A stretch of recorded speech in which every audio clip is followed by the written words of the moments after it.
There we go. There we go. And we are live.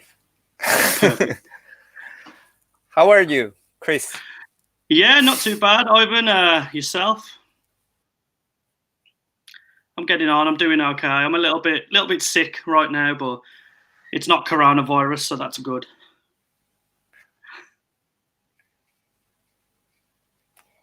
You're lucky. Yeah, definitely. No, but it's so weird because, just right before the all the crazy stuff start, I actually got sick. Oh, really? And you don't. I lost you for a second, but sorry. Most of the people were saying that it was really similar to a flu. So you didn't know. So I got a little bit scared. I went to the doctor, and no, it was not corona either. That's good. That's good. I mean, but I think that's a scary stuff. It is, man. That's scary stuff because it's kind of the same symptoms. Yeah, like that's what's crazy. Like I think that I had a few symptoms when I got back from America just after tour, like just as everything got weird. Like when I got back from America. Cheers. Oh yeah, let me get a drink. It's gonna be 1 second. No problem. Literally had my drink right there. So okay. I'm sober nowadays. It's not a pint. Nah, just water. I've been sober for like 9 months again. So really? Strange. Yeah. With I've even got my Judge hoodie on, all about the Judge Warrior crew. So repping that straight edge today. Oh, so cool. Very cool, man. I'm happy for you. Thank you very much, bro. Thank you very much. Yeah. Well, fair to getting into all the stuff that we will gonna talk. Would be great if you can make a little introduction about yourself. Okay. Because most of the people in the dubstep scene know you very well, but maybe other people outside are not aware. So.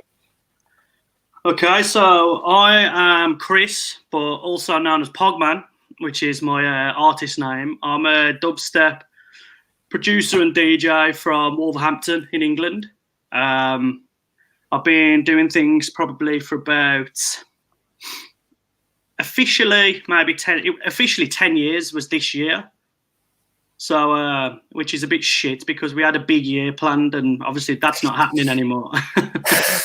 Well. So, but we could discuss that like when we get chatting. But yeah, so been producing and DJing for about 10 years. Yeah, started probably a little bit before that, but that was just sort of finding my way and didn't really have a name or anything like that. So yeah, P0gman's been a thing for about 10 years, and I'm quite lucky that it's lasted so long. Quite lucky that it's still going. But it's nice because now I'm 10 years deep. I've started to really branch out a lot more and making a lot more different type of stuff. I'm actually quite enjoying lockdown because there's no pressure to make music for the club and for festivals and stuff. Ah, sure. So like I've been experimenting a lot the last few weeks, writing a lot of stuff at like everywhere between sort of 75 BPM all the way through to like 120 and like everything in between pretty much. So oh, that's great. Yeah, even a bit of drum and bass as well. But I've been writing a lot of halftime stuff. So what? I need to send you the drum and bass actually. I need to. That's cool. But so that's me. If you don't know me, then that's what I do. If you do know me, then that's what I do anyway. So who cares? Oh, that's great. But I because we had the chance to play together once. We did. And I was wondering, because we talk about a lot of music, about a lot of influence before becoming P0gman. Okay, so you were into how you started into music?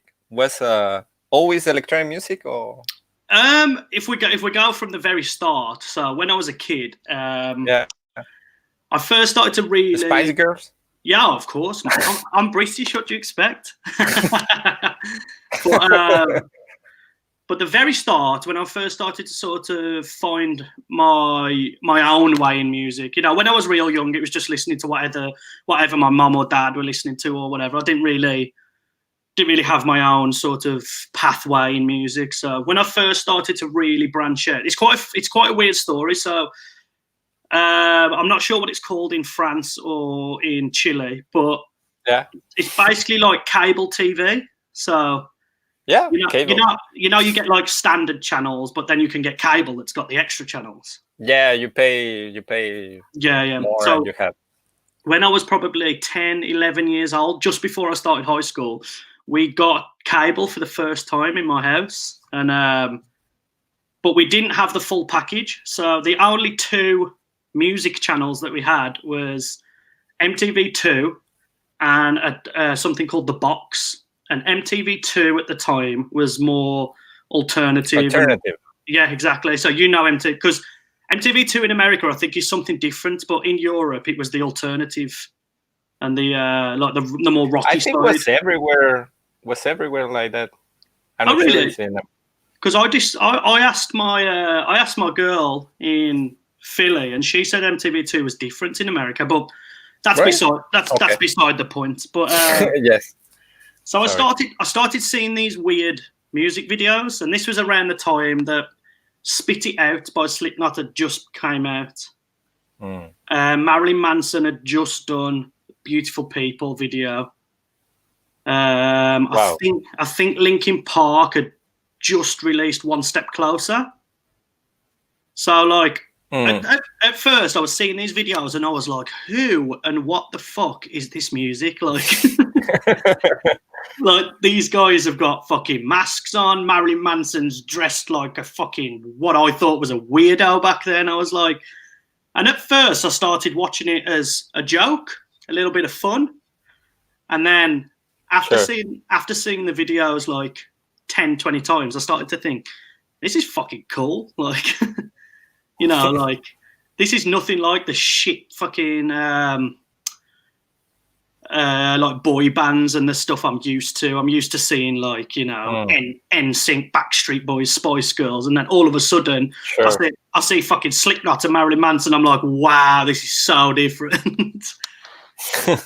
And like, you know, they're shouting, they're screaming, and I was just like, my brother at the time, I've got an older brother, and he was into sort of garage and little bits of drum and bass and stuff like that. So, but then I became a full rocker kid. Like I just fell in love with rock. So that was when I had the baggy jeans, Slipknot, everything, you know, all the t-shirts, everything. Buy all I did every week with my pocket money, straight to the CD shop, buy whatever new metal CDs out.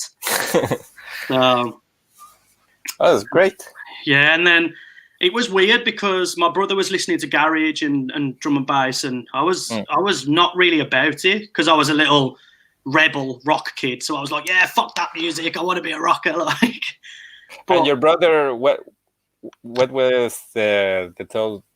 Your brother like it too, or no? My brother, not at all? My brother was massively into like garage and drum and bass. So he used to laugh at me for listening to the rock music. I remember one thing he did, which I will never forgive him for. He said sorry to me. Even he still apologizes to this day.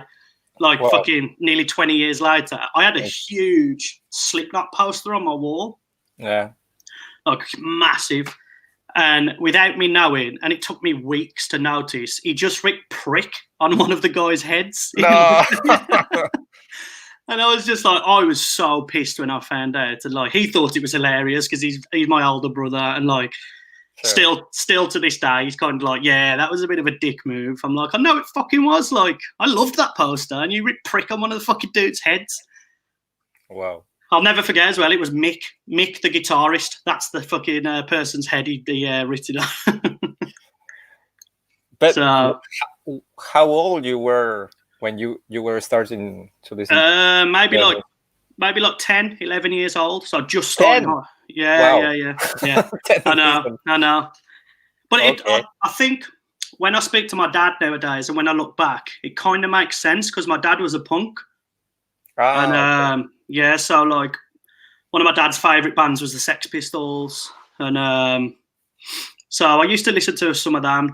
My dad had shown me some like weirder bands. I remember there was a band called Jilted John. He used to show me all the time. This weird song called Gordon is a Moron. I still listen to it nowadays because it's quite a good childhood memory of mine. But that was just straight punk. So I imagine there's a little bit of influence from my dad as why I got into the more alternative side of music first. And but the weird thing at the time is because my brother was listening to garage and drum and bass a lot. I really didn't like the music, but the one thing that caught me was the bass lines. Like I just could never get the bass lines out of my head. That was the one little thing that I enjoyed about the music. And I remember one of the first songs I ever heard, drum and bass, which I thought was cool, was do you know Aphrodite? Yeah. Yeah, Aphrodite did a bootleg of the Superman theme tune. No. Yeah, and it was around the time that he did like Badass with Mickey Finn, and he did another tune called King of the Beats. No, King of the Beats was Ronnie Size, I think actually. No, King of the Beats was Aphrodite and Mickey Finn, and then. So yeah, I kept hearing this music, and like they were listening to DJ EZ's like early days of like doing the Pure Garage CDs. They were real big in England, so yeah, as much as I didn't like the music, well, as much as I thought I didn't like the music, these bass lines just constantly in my ear, and I'm like, they're really funky, they're really catchy, and it's something very primal, I think. Definitely, and then sort of fast forward to maybe like 15, 16. So at this point, I'm into like super heavy music. This is when I'm into like, I've gone completely down the rabbit hole at this point. I'm like, I'm like massively into like death metal, grindcore, like, you know, the heavier the better. Like what? Yeah. Like Morbid Angel? I don't know. Like... I never went down the sort of Morbid Angel. Like I was more, I suppose it was deathcore and then a little bit of death metal. So I really liked like Decapitated and Cannibal Corpse and Necrophagists. So, you know, the legends of death metal. And then I was more into sort of like, because the age I was at and the time that the sort of the way that death metal and deathcore was going, this was sort of when like Whitechapel first came out, like All Shall Perish, Despised Icon, Job for a Cowboy. So like that really big deathcore sort of when it really blew up. And so I was really, really into that still. So we started a band. We started a band called I Am Monster. I Am Monster. I Am Monster. Yeah. Okay. And me and four of my friends, and it was really cool. We did quite well in our little city. You know, we recorded an EP. But what you were doing, you were singing, vocalist, playing? Vocalist. Oh, okay, cool. Yeah, so, but around the time we started to play, we were on the same sort of playing circuit as another band called From the Carnival of Horrors, who are they're from a town called Swindon, which is south of where I live, and we played a few shows together, and we become good friends with these guys. So like sometimes we go visit them, they come visit us. You know, they'd play in our city, we go down there and stuff like that. So one of the bass player, Ryan, I've become like really good friends with. Still friends with him to this day, which is great. But one of the times he came to Wolverhampton to see me, he bought his vinyl decks, and he was like. He's like, yo, Chris, I've got this music to show you. I'm like, okay. And he showed me Benga's Diary of an Afro Warrior album. Like Benga's first album, basically, back in like the end of 06, early 07. And he put it on and I was like, holy fuck. I was like, this is everything I loved about garage and drum and bass. And just because... You know, back then, dubstep was just all about the bass line. The bass line was just the drive in the song completely. Yeah. So like I heard this and I was like, shit, it's just the bass lines, which I fucking love. I was like, oh no. So, and then obviously I started to listen. Well, I heard Benga, he showed me that, and I started to hear like Scream and like Digital Mystics and stuff like that. And I was just a listener at the time. I decided that I really liked dubstep, but I never wanted to produce or DJ. I was still sort of interested in being in the band. But the band had split up, I think, around that stage. So, but what kind of metal was your band? We were basically like a deathcore band, yeah. Okay. So maybe, you were growling? Yeah. And singing too, like no. I can't sing, bro. I can barely fucking whistle in tune. Never mind sing. Okay. Like, but you can growl. Oh yeah, well, 16 years ago, yeah. Okay. Now, this was before I got fat, before I was smoking, before I was drinking. So yeah. No, because it's really hard to grow and don't get yourself hurt. Yeah. Like, I mean, you know yourself. There's been a few bands that have had to like sort of change because the vocalists have. I think Avenged Sevenfold were a big band that had to change because the guy blew his vocal cords out. I think Bring Me the Horizon. I think Ollie Sykes suffered with fucking his throat up. Yeah, he had to get surgery and everything. Yeah. So, like, I mean, I was always taught that you do it from your diaphragm and from your stomach. Sure. So, like, that's how you prevent fucking your throat up. But, I mean, the guys nowadays take it really seriously. I've got a good friend called Chobber who's in a band called Suffer. And, like, they're basically a deathcore sort of slam. There's a million new genres nowadays. I'm not sure. To me, it's just deathcore. But if I was to say to them, your band's deathcore, it would probably piss them off. So of course, yeah. But they're fucking awesome, by the way. But Chobber's like, I've seen him practicing, and I've seen like the sort of techniques he does and stuff, and like it's fucking insane, man. Like compared to back then, I was just fucking growling and trying not to fuck my throat up. Now there's so many techniques and like, even on YouTube you can find many. Yeah, it's crazy because we can go and look at a tutorial to make a synth, and they can go look at a guy could go look how to do like vocals, which it's a great thing, you know. It's a really cool thing. So because was less popular. Is clearly I don't know. I think it's kind of a new thing because tutorials for synths and play guitar exist for decades, but to sing metal is kind of, I don't know. Yeah, it's definitely like, I mean, it sounds stupid and I don't want to put anybody down or I don't want to say that anybody can't do anything, but if you sit in front of a synthesizer for long enough, you'll be able to do it. When it comes to the growling and the singing, like, I think you have to have a little thing that not everybody can do that, I think, whereas everybody, I think, could work a synthesizer if they practiced enough and watched enough tutorials. Whereas I think with vocals, some people just haven't got it in them. I know for a fact I couldn't do that shit anymore. There's some physics stuff. Even like, for regular singing, you know, definitely. there's some people that can sing from this octave to this octave. Yeah, and other that couldn't.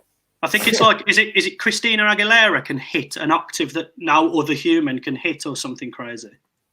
Yeah, I don't know. She can hit some like stupid high. There's like her and Mariah Carey are the only people who can get that high or some shit. Yeah, but they've obviously never been kicked in the balls, bro. That's what it is. No, but of course there's something that you can that you can learn. Another that is just physics. Yeah, I think it comes down to sort of. I always have this. This is a really. Oh, Tony.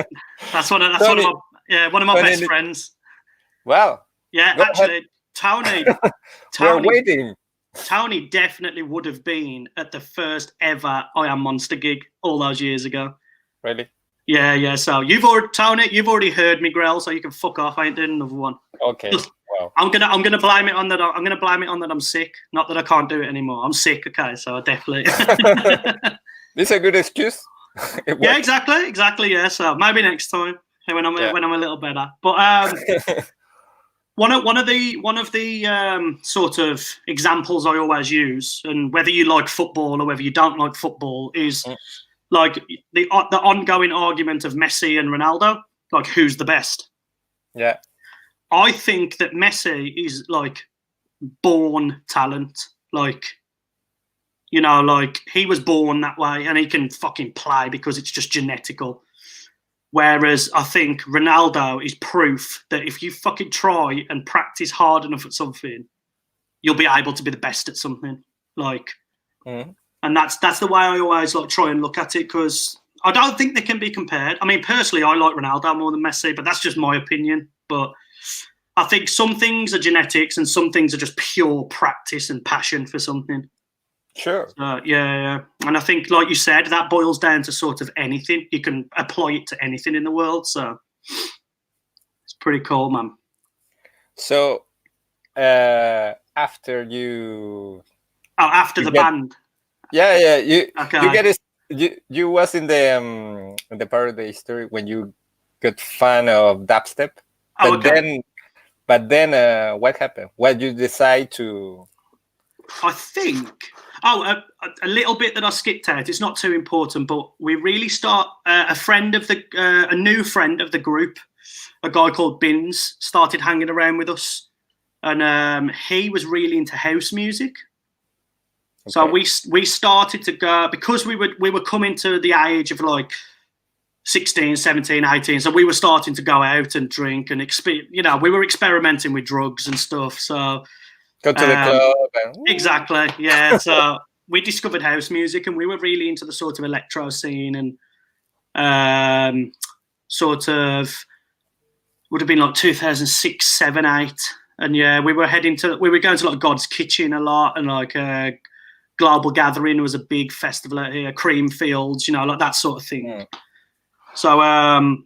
So we were experiencing electronic music, but I hadn't experienced dubstep. So I think because we were going to clubs, I'm not proud of this, but taking a shit ton of ecstasy and like stuff like that, like that was just what we were doing. I'm not going to lie to anybody. I'm going to be as honest as I can. No, but it's pretty common in... Yeah. And that's a thing we could speak about in a little while, speak about sort of drugs and why I don't do them anymore and why sure.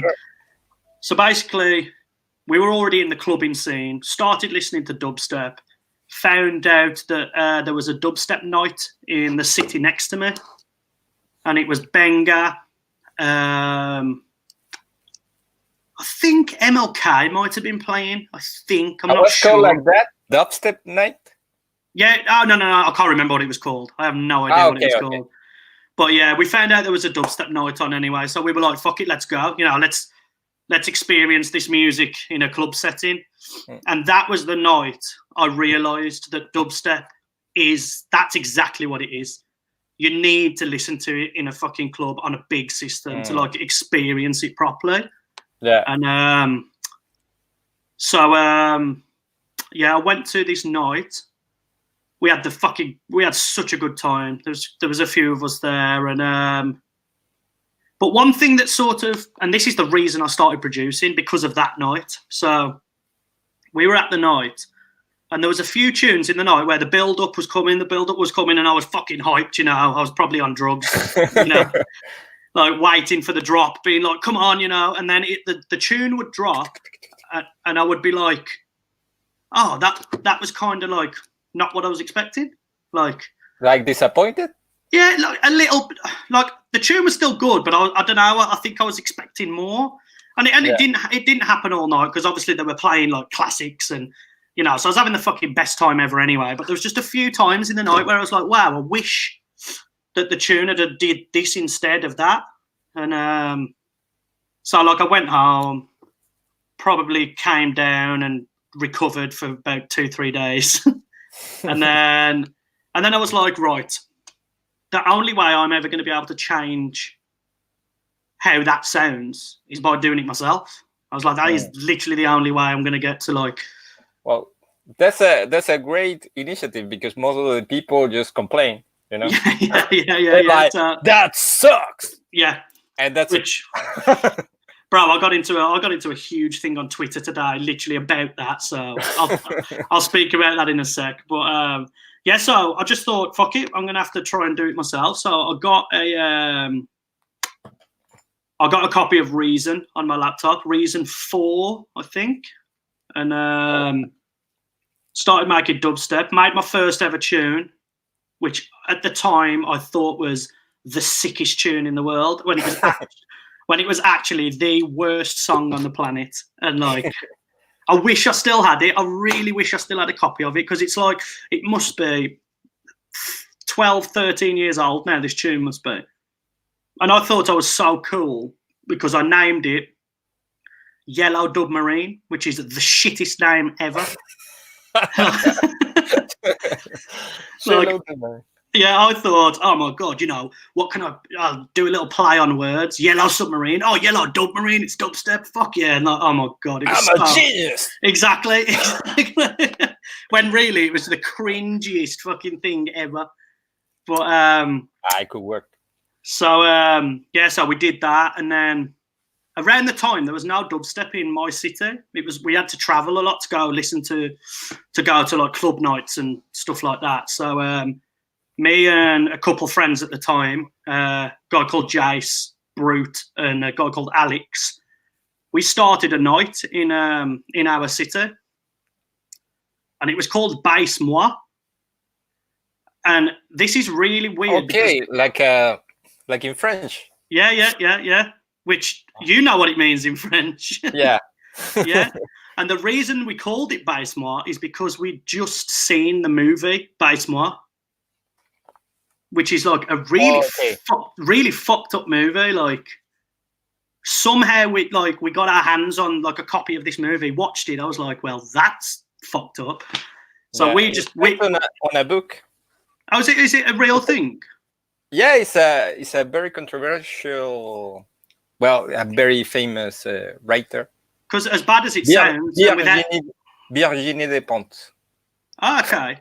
Because I remember like the opening scene in the movie was like a girl getting raped, and I'd like never seen anything like that in a movie. I was like, fuck, like crazy, and like, so why the fuck we called the night Bass Moi and got away with it was weird, and like I kind of regret it now, but it worked. So obviously it wasn't BASE, it was BASS. So yeah. Bass, like bass, yeah. And was like an inside joke. Yeah, exactly like Yellow Dubmarine. We thought we were fucking cool, you know what I mean? But we and that night was quite successful for a while. Like, we had some really, really early dubstep guys in. I think we had like Brown and Gammon, like before they were even anything, before they were signed to Circus, before anything. And like, who else did we have? Do you know, Ben? You were mixing too? Yeah. This is when I started to DJ, because for a while. You did a new mix before? No. Like, we used to mix on controllers, like on like Tractor and Virtual DJ, and then we kind of found out that we were like, right, if we're going to be serious about this, we need to learn to mix on CDJs, like, because like it was CDJs were the thing then. Vinyl was sort of, you know, gone, and so I bought some CDJs from Gumtree, the website. It's kind of like eBay or Craigslist, but it's called Gumtree. Okay. But I got some decks from there anyway, and we started to teach ourselves, like me and a few of my friends, and then we started the night. And the night was, like I said, the night was really successful for a while. But then some shit happened with the club. You know, the guys who own the club lost it for some reason. We're not sure what happened. So we had to move venue to a different club in town. And after that, it sort of just didn't work anymore. So we had sort of like 2 really successful years. And then it was kind of time to just like, yeah, you know, this is when house was starting to really, really come back, you know, sort of just before Disclosure and like that sort of time, when like house just fucking went massive again. So okay. Yeah, so nobody wanted dubstep anymore in our city anyway. So we we stopped doing that, but the whole time we were doing the nights, I went back to university to do a creative music technology course. Oh, that's cool. Yeah. So I think I was a carpenter, working with wood and putting roofs on and doors, and I'm not sure what the word would be in France, but you know, carpenter. Yeah. Like Jesus. Like Jesus. Yeah, there you go. And so yeah, I lost my job because it was when the recession hit really bad in England in like 2008, I think 2008. Yeah. And when the big crash happened, so the one before this big crash. But anyway, but so I was going back to college and uni to do like creative music tech, and at the time I was sending stuff to labels, just sending to there was a big label from Birmingham, England called Kronos Records. Okay. Yeah, they were actually the guys that first sort of found Eptic in his early days. Yeah. So they were quite a big label back then. They were quite a successful label. So I was just bombarding them with tracks.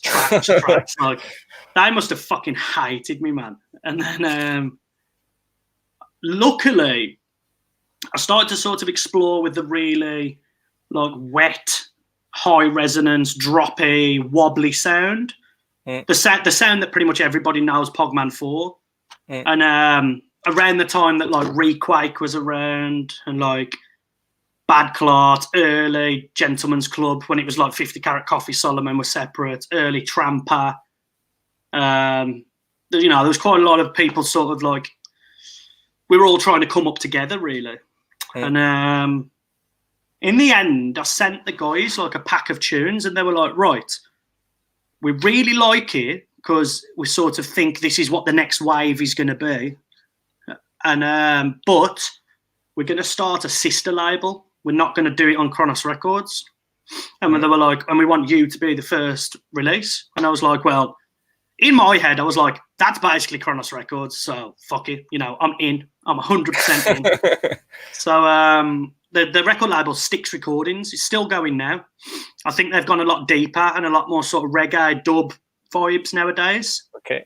But great fucking guys, George and Ant at the time. I'm not sure whether George still has anything to do with it, but I know Ant does. And so yeah, they sort of really helped kickstart the P0gman career. Oh shit, I need to mention someone before that. I missed a label. The first release I ever did was called Dank and Dirty Dubs, released on the label Dank and Dirty Dubs. I literally named the song after the label. Okay. I think in my head I was like, if I name the song after the label, there's no way they can refuse it. So, so it worked. So I was like, fuck it, yes. Genius.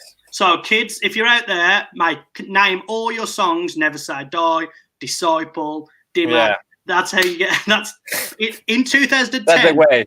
Yeah, that's how you get signed in 2010. It might work. It's been 10 years. Who knows?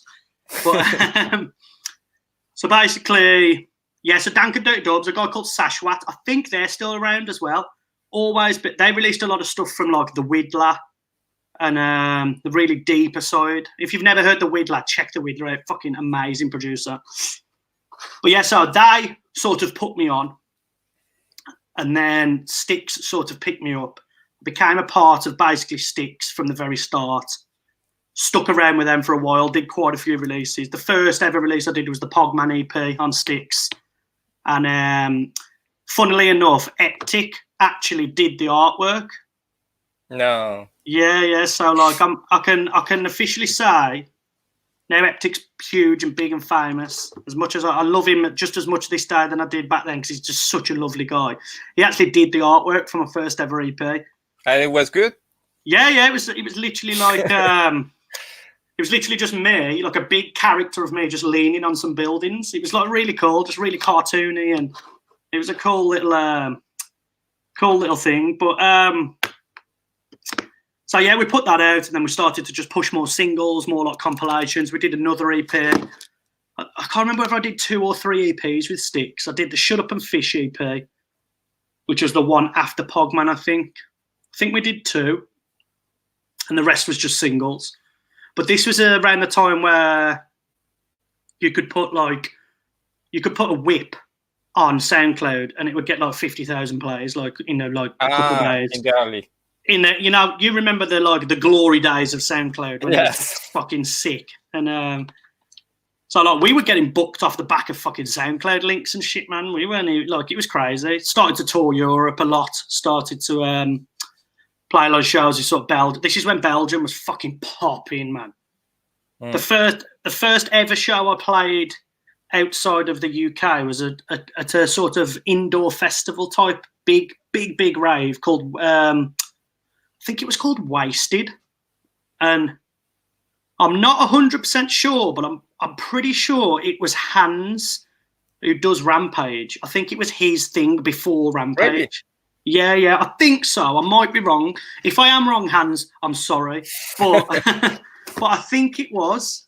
I think so. And I think me and Hans have discussed this at Rampage one of the times, but I was still drinking back then, so I was probably drunk.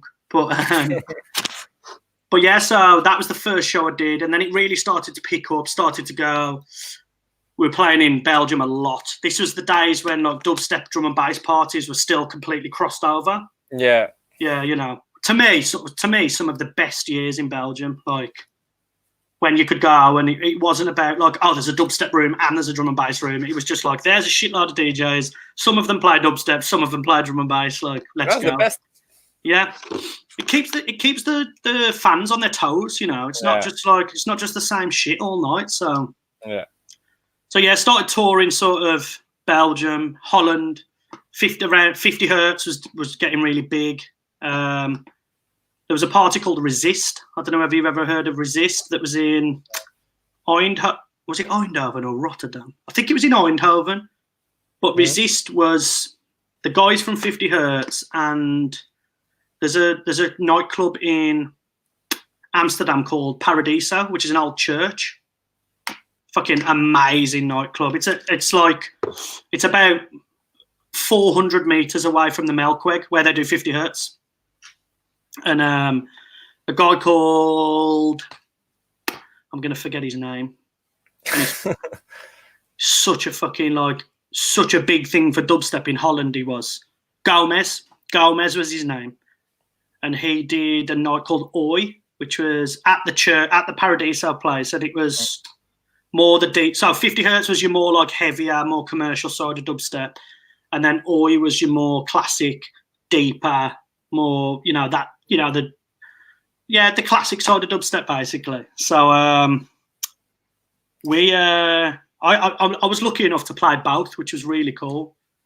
But no, that's amazing. But how you learn all this stuff? How you just watch tutorials on YouTube, or you have a friend that teach you to produce? To DJ? To produce. It was a mixture of teaching myself, and obviously I went to university as well. So of course, yeah. So I managed. You learned some production techniques. Yeah, it was all production. It was digital. It was creative music technology. So it was like all the mixing, mastering, producing, basically how to work Logic from scratch. Okay. Yeah, it was a really good course. Like, it helped me a lot at the time. Because before I went to college, I had no idea what the fuck EQ was or reverb or fucking, I was just fucking smashing everything in the red and just being like fucking louder the better. Which funnily enough, we're back at that stage now where everything's just fucking loud as shit, which I'm not a huge fan of. I'm not a massive fan of the loudness war. But when you were starting to produce, you were kind of very critical about yourself, or you just it's good enough? Okay. Yeah, which I think it worked for me. I think in this industry, if you've got enough passion and you believe in yourself enough, you'll get somewhere. But the problem is like we've now reached a level where everybody thinks every mixdown's got to sound like a fucking Virtual Right mixdown or a Zomboy mixdown or like fucking perfection. And don't get me wrong, that shit's fucking insane. The talent of those guys is fucking insane. But that's it. The beauty of music is that it's fucking art, so it's not supposed to sound like anything. The fact that theirs sounds so like clean and stuff, it's just because that's the way they mix down and that's the way their tracks sound. And then you can listen to it sound, you listen to a lot of drum and bass, Ivan, so you totally understand. You can listen to a song that has got the best mix down, the best cleanest pop type mix down you've ever heard, and then you can listen to a song that's not really got a crazy mix down, but it's not going to make you like the song any different.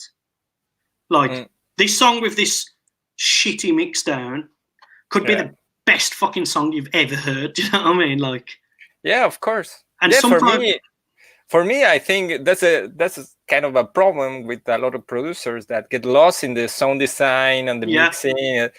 But for me, the more important is the music. 100%. Is the vibes. If the song didn't provoke nothing and sounds amazing, I don't know. Yeah, like I think we've lost the art of like the vibe of a track and the flow of a track. Like I think, like you said, people concentrate way too much on sound design. They're thinking they've got to have the craziest sound design in the world, when really, like, if a song's got no flow or got no fucking like rhythm to it, it's gonna be shit anyway. Like, and I shouldn't say shit because it's art and everybody does what they're doing, but like,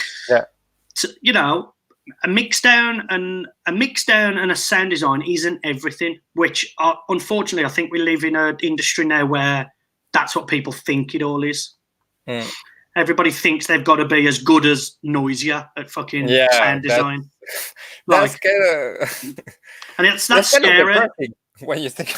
Yeah. If we were, but the thing is, if we were all Noisia, then it would be shit because there'd be nothing. There would be no sort of variation out there. Yeah. And there's a reason we all look up to Noisia and understand that they're fucking gods of what they do, because they just are. And so, Expired, he's guilty of going, I was guilty for it for a long time, wasting so much time on mixdowns. And then I was just like, another way to look at it is, and this sounds really shitty to say, but it's true in some part. At the end of the day, you're going to play that song at 3:00 in the morning to fucking 1,000 kids who are on drugs and drunk. Did you really think they care that the snare's not hitting right? Do you know what I mean? Like, you need to, I think that there needs to be a happy medium in between what's too much and what's not enough. And again, it all boils down to it's art and it's your art, so you shouldn't really care. Yeah, because I think another problem is that when you go into that road, some way you lose your identity. Yeah. Yeah, I was guilty. I did it massively. When I first started touring America, I was really trying to cater to the heavier American sound, and that's when I completely lost my way. Like, I completely lost my way, and like P0gman wasn't P0gman anymore. P0gman was like sort of. Yeah, it just wasn't what I wanted it to be. And I suffered for that for a long time. I still do it now sometimes. I still find myself, I'll make a song and then I'll be like, is this even what I want P0gman to be? Or is this just me trying to cater for what I'm hearing right now? So, I mean, you are like showing the perfect thing of what music should be right now. And that's your fucking tattoo right there, bro. It's true, It's a subliminal message. It is. It really is. That's what art and music should be. Should be complete freedom of what you want to do. And like, a lot of people forget that. Too many people look at artists that they are, they're everyone's, if that makes sense. And they kind of are everyone's in a sense. An artist is only as big as his fan base, sort of thing. If that makes sense. Or as big in the industry.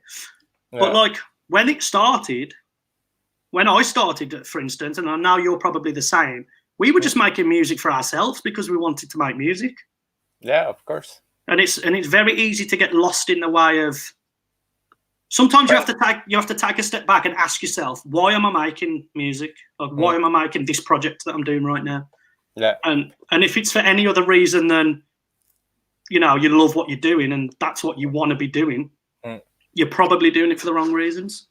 But I think that's the challenge when you work alone and not in a band, for example. Definitely. Because when you play in a band, you have the feedback of the other members that will check. That riff is cool. That vocal is cool. Let's try it this way.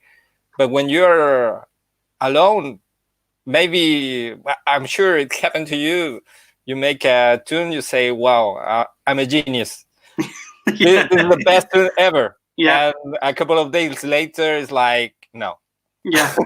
Well, I mean, a perfect example of that is how many times have you made a song and then you've been like, right, this is the one. This is my fucking, you know, masterpiece. Yeah. And then you put it out and it doesn't do that well. Yeah. And then you have another song that you don't think is, you know, you just maybe need some content to put out.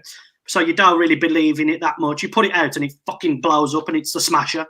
And it's like, it just shows you that. I try and tell kids this all the time. Like, we get bored of our own music because we'll sit and listen to the same 4-bar loop for like 24 hours and we're going fucking crazy. But like, there's like 7 billion other people in the world who've not heard that song. Sure. So like, sometimes I think people get scared to put music out because they're not sure how it's going to be perceived, but because they've listened to it so many times that they're bored of it. Whereas, like I said, there's 7 billion other people in the world who've never even heard 2 seconds of that song. Never mind a 4-bar loop for fucking 3 weeks. But so like, don't be, and this boils back to what we were discussing about 10, 15 minutes ago. Like, don't be scared to just push music out, man. Don't be scared to just keep sort of trying to get where you want to be. You know, if a door's locked and you kick on it once, it might not open. If you kick on it fucking 500 times, it'll fucking open. Do you know what I mean? Like, yeah. No, it's I don't know if it happened to you when you start, if you had some friends that also were trying to make music as you. And well, it happened to me, and I had this friend that was crazy talented, but he was so hard with himself. Yeah. He was looking perfection, so he was kind of locked in that loop, you know. Yeah, it's not good. It's not good enough, so he never released nothing. It's like it's a shame because I've seen it happen to friends I know. You know, their music was so like ahead of its time, but because they were so hard on themselves, they never put it out. And now they don't even produce anymore. They just let the dream sort of just like fade away. And sometimes when you're your own worst critic and you're your own worst enemy, it can actually be very like poisonous for your own career. Yeah. Whereas like sometimes you need to just, like I said, just fucking send shit, man. Some of the shit I sent to labels in the past, oh my God, it was terrible. But I think, like I said, sometimes you've got to be that annoying kid who just keeps sending shit, man. You've got to, because that annoying kid one day might be the next fucking Zombie, might be the next Virtual Riot, might be the next Excision. Whereas if you sit with 500 projects on your computer that never see the light of day, who gives a fuck? Yeah. Okay, so what Expired's just said is a really good point. I think being able to look at somebody's Spotify and see the progression and the journey is fucking a beautiful thing. You know, listening to their first song and being like, oh, okay, this is not so great. And then listening to their latest song and being like, holy shit, like they fucking grew, like they became something. And like, that's why nowadays people want their Spotify and want their Apple Music to be like their best song and then just their best song 50 times in a row. And it's like, well, you're basically like not showing the people your journey then, which is, you know, I know for me it's normal. For me, every song is like a picture, you know, it's like a moment in time. That's why I succeed to move forward, because you know, you get luck, you get luck. You just say it's not good enough. It's not good enough. It's not good enough, and you never release nothing. Exactly, and you get stuck in that loop of like, oh, I don't want to put this out on my Spotify because, you know, it might look bad in 10 years, but holy shit, that's just life in general, man. We just learn from shit like that. Like, it's basically just like you said, Ivan, it's progression, and I'm happy that there's songs from when I first started still on my Spotify now, because everything that's ever been released is on my Spotify and on my Apple Music. And man, if you go back and listen to Dank and Dirty Dubs, it is like, you know, I was saying that like mixdowns don't matter, but fuck me, that mixdown is bad. Like, but I'm glad it's there. I'm glad it's there because people can listen to that and be like, holy shit, this is where P0gman, this was what P0gman sounded like 10 years ago, or like, wow, like, you know, and I think it also gives producers a little bit of hope. You know, go listen. All right, Virtual Riot, for instance, who to me is probably one of the most talented people in dubstep when it comes to actual like technical ability and shit, like fucking insane. You go listen to his first song, I guarantee it's fucking nothing unlike what his new songs are like. But if that doesn't give producers hope, I don't know what fucking does, because like that is literally something. It's like looking at like a sports star or like an actor who had like a shitty childhood.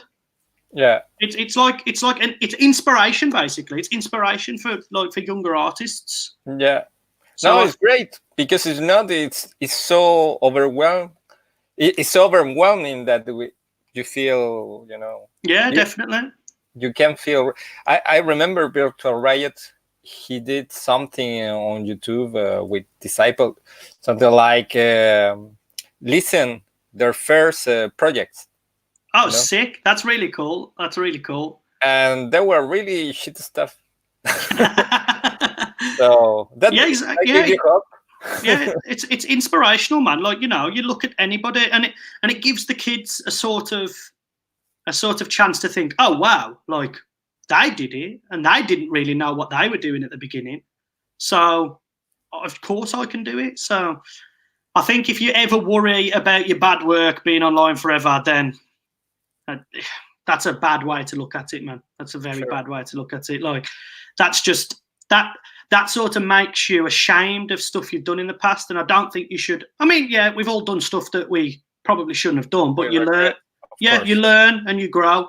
I'm a big person of, I try not to regret anything. I try to just see it as a mistake that I learned and I grew from. So I think you could do the same with music as well. So yeah, and talking about metal, about your past in metal, I'm gonna get my charger. Yeah, it's right here. Luckily, sure. You never think about mixing both, like I've tried to do it, and I don't just want to be another one of those guys who's doing it very mediocrely. I want to be, you know. There's a few people out there, I think, who do it really well.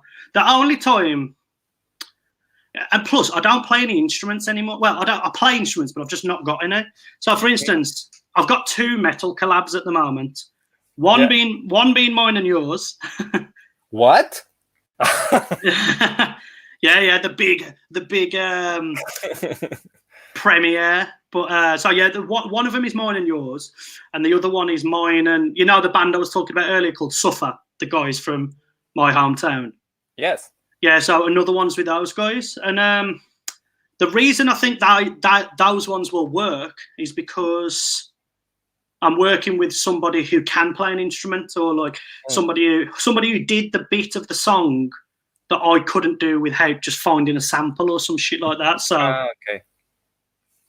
So it's like, for instance, to me, there's only a few people who've ever done it correctly, and like Phase One is one of them. Phase One's like metal mashup with dubstep that he does is really fucking good. Like, yeah, he's one of the few people, who I think who actually like nailed it. Whereas like, I think I love metal so much and I love dubstep so much that I don't want to make something that's not worthy of what I like in both areas. So it's the same as it's the same as why I don't remix songs that I love, or like not remix songs that I love, because I have remixed songs that I love. But like, if a song is very, very personal to me and it's very like, you know, it's one of my all-time favorite songs, I will not touch it at all. And I've had a few people say to me like, "Oh, why don't you remix this, or why don't you remix that?" And I'm like, because, and it's a very cliche thing to say, but I don't like to remix perfection. If the song's perfect to me already, why the fuck would I change it? Do you know what I mean? Yes. So like, that's my way of looking at that. Like, I tried to do hardcore and dubstep recently. Hardcore. Yeah, like hardcore, like the hardcore that we love, like, you know, straight edge sort of. Yeah. The good old the judge book. Oh, it's on this arm, not this arm. But again, I think because I love it so much, I just wasn't doing it justice. Yes. So like, I was like, nah. I was like, I'm not even gonna try and make a sort of half-assed, shitty version of it. So, I'm talking about hardcore. Oh, my true love, literally. Can you tell me how you discovered hardcore?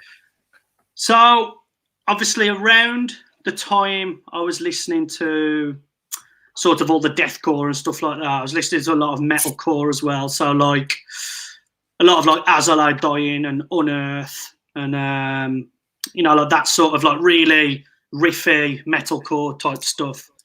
Yeah. And I think, I know exactly how I got into hardcore actually.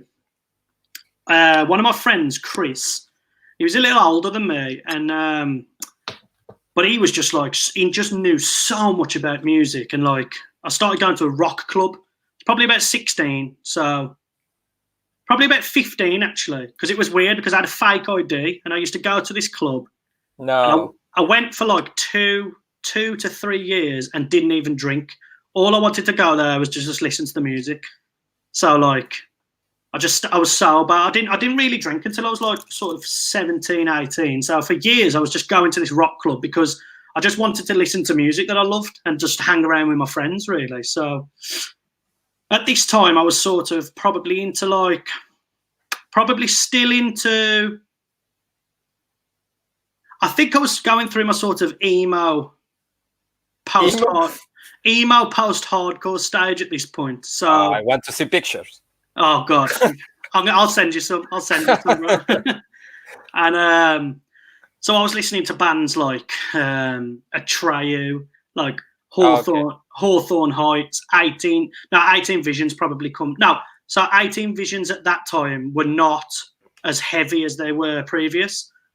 I found out about heavy 18 Visions a little later on when which ties into this story actually, because I remember being at Chris's house and he was showing me songs. He was really into like Poison the Well and like yeah, like that sort of really post-hardcore.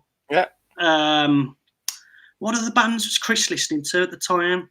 Chris showed me so many bands. It was weird because I had Chris who was listening to all that sort of stuff, and then I had my friend Lee, who's still one of my best friends to this day, who was massively into pop punk. So like Blink-182, sort of like, you know, he showed me like Less Than Jake, Real Big Fish, like you know, Saves the Day, all that sort of like early pop punk stuff. And anyway, I went to Chris's house and Chris was showing me some CDs and he showed me a band called Bleeding Through. And they were on Trustkill Records, and the album was This Is Love, This Is Murderous. Still, to this day, one of my favourite albums. So I'm listening to like Atreyu and like Hawthorne Heights, stuff that's got a little bit of screaming, but nothing too crazy. And then he showed me Bleeding Through, and the first song, it's got like a big, it's got like a movie sample from, you know, is it Boondock Saints, that movie? It's quite a cult classic type movie. And then all of a sudden the song drops, the dude comes in full growl for like fucking 15-second growl, and I was just like, holy fuck. You know, because I'd obviously listened to like Slipknot and like all that sort of stuff, but that was a bit more like shouty and not as death metal-y and stuff. So I heard this Bleeding Through CD and I was like, what the fuck, man. At first, I did exactly what I did all those years ago with Slipknot, and I was like, this is too heavy. This is way too heavy for me. And then, like, yeah. And then I slowly, again, just down the rabbit hole, started listening to fucking a lot of Bleeding Through. And then I really got into Bleeding Through were on Roadrunner Records in the UK anyway. Roadrunner was the same label as like Slipknot and people like that. So Roadrunner was the label that represented Bleeding Through in the UK and Europe, I think. But in America, they were represented by Trustkill Records, which I think was owned by Roadrunner, or they were intertwined somehow. So I imagine, similar to yourself, when I find a style of music or a band, I go fucking straight in. I'm researching, like, who influenced them. Like, you know, I just want as many new bands as I can fucking find at that time. Sure. So I found Trustkill Records, and it had, like, Bleeding Through and a couple... Who else did it have, like, back then? 18 Visions was still on there, I think. But then I found a band called Throwdown. And I started listening to Throwdown. I'd met a couple new friends at this point from going to that rock club when I was underage. Oh, okay. And and I'll never forget, like, my friend Fleck, again, still a good friend to this day. I don't see him that often, but we still chat. And I'll never forget, he used to wear, like, he wore a lot of Hatebreed tees. I knew who Hatebreed were, so I was like, okay. And then I heard Throwdown. He always had Throwdown tees on, and I was like, fuck yeah, Throwdown. And then I saw him in, like, 10-yard fight tees, like Strife, like fucking, you know. Yeah, and I had no, like, this was a while before I'd even got to that point of music. But so I knew he was into all these bands who I'd never heard of. But I heard Throwdown, and that was when I started to really find out about, like, what straight edge was and shit like that was, because Throwdown were, like, singing about being drug-free and, like, you know, raise your fist in the air, drug-free and all that stuff. And I was like... And you, what the fuck? Yeah, well, this was before drugs. This was before my drug stage. Okay. Yeah, so this was just before. It makes sense. Yeah, so, and I wasn't drinking or anything, but the straight edge thing never really, like, interested me anyway, because I'm not massive on the whole label thing. I think it was a bit sort of. I think when straight edge started, it was a cool thing, but then it really, really lost its way, and it really became a sort of elitist attitude, and it became exactly what hardcore wasn't, which I fucking hated. You know just as well as me, like, early hardcore was all about being accepted, being a fucking brotherhood, everyone being involved, and, you know, and, like, then the straight edge, the really hard straight edge stuff happened, and it was like, well, you guys are just not pushing the sort of positive hardcore attitude that everybody had for all those years. But actually, I was talking about that with Porcel. Yeah, he was actually. He told me a story. I know that the singer, he was Ray Capo. Yeah, Capo. The song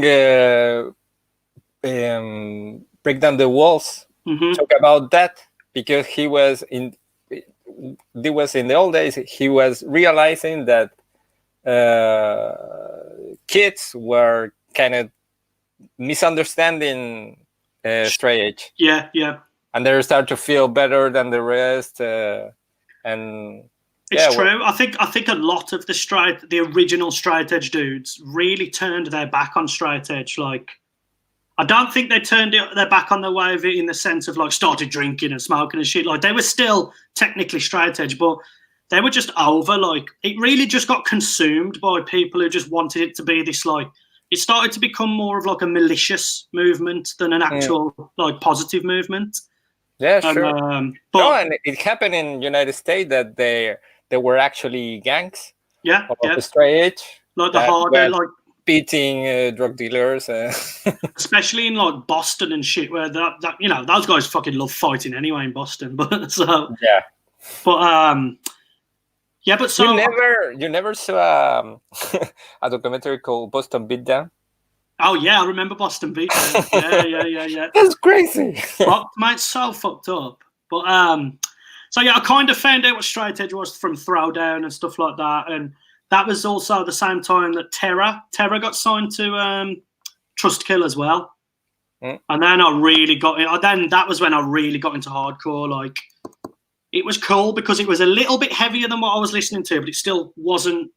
I still really liked metal and, like, you know, death metal and stuff, but hardcore just, like, sort of, it spoke to me a bit more. And the lyrics, like, yeah, just everything about it, just like, you know, it's because just the lyrics are really powerful, massively. But the weird thing is I was more into sort of the West Coast sound, so the more metal influenced hardcore. Sure.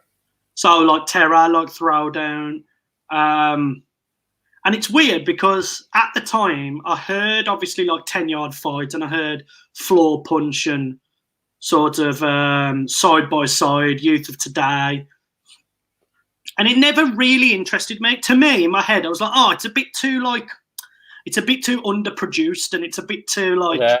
You know, it sounds a bit too raw, and now, fuck me, it's my favourite music in the world. The mix down is not good. Exactly, the mix downs, Virtual Riot's not mixing down Youth of Today's songs. Do you know what I mean? Like, I'm not happy.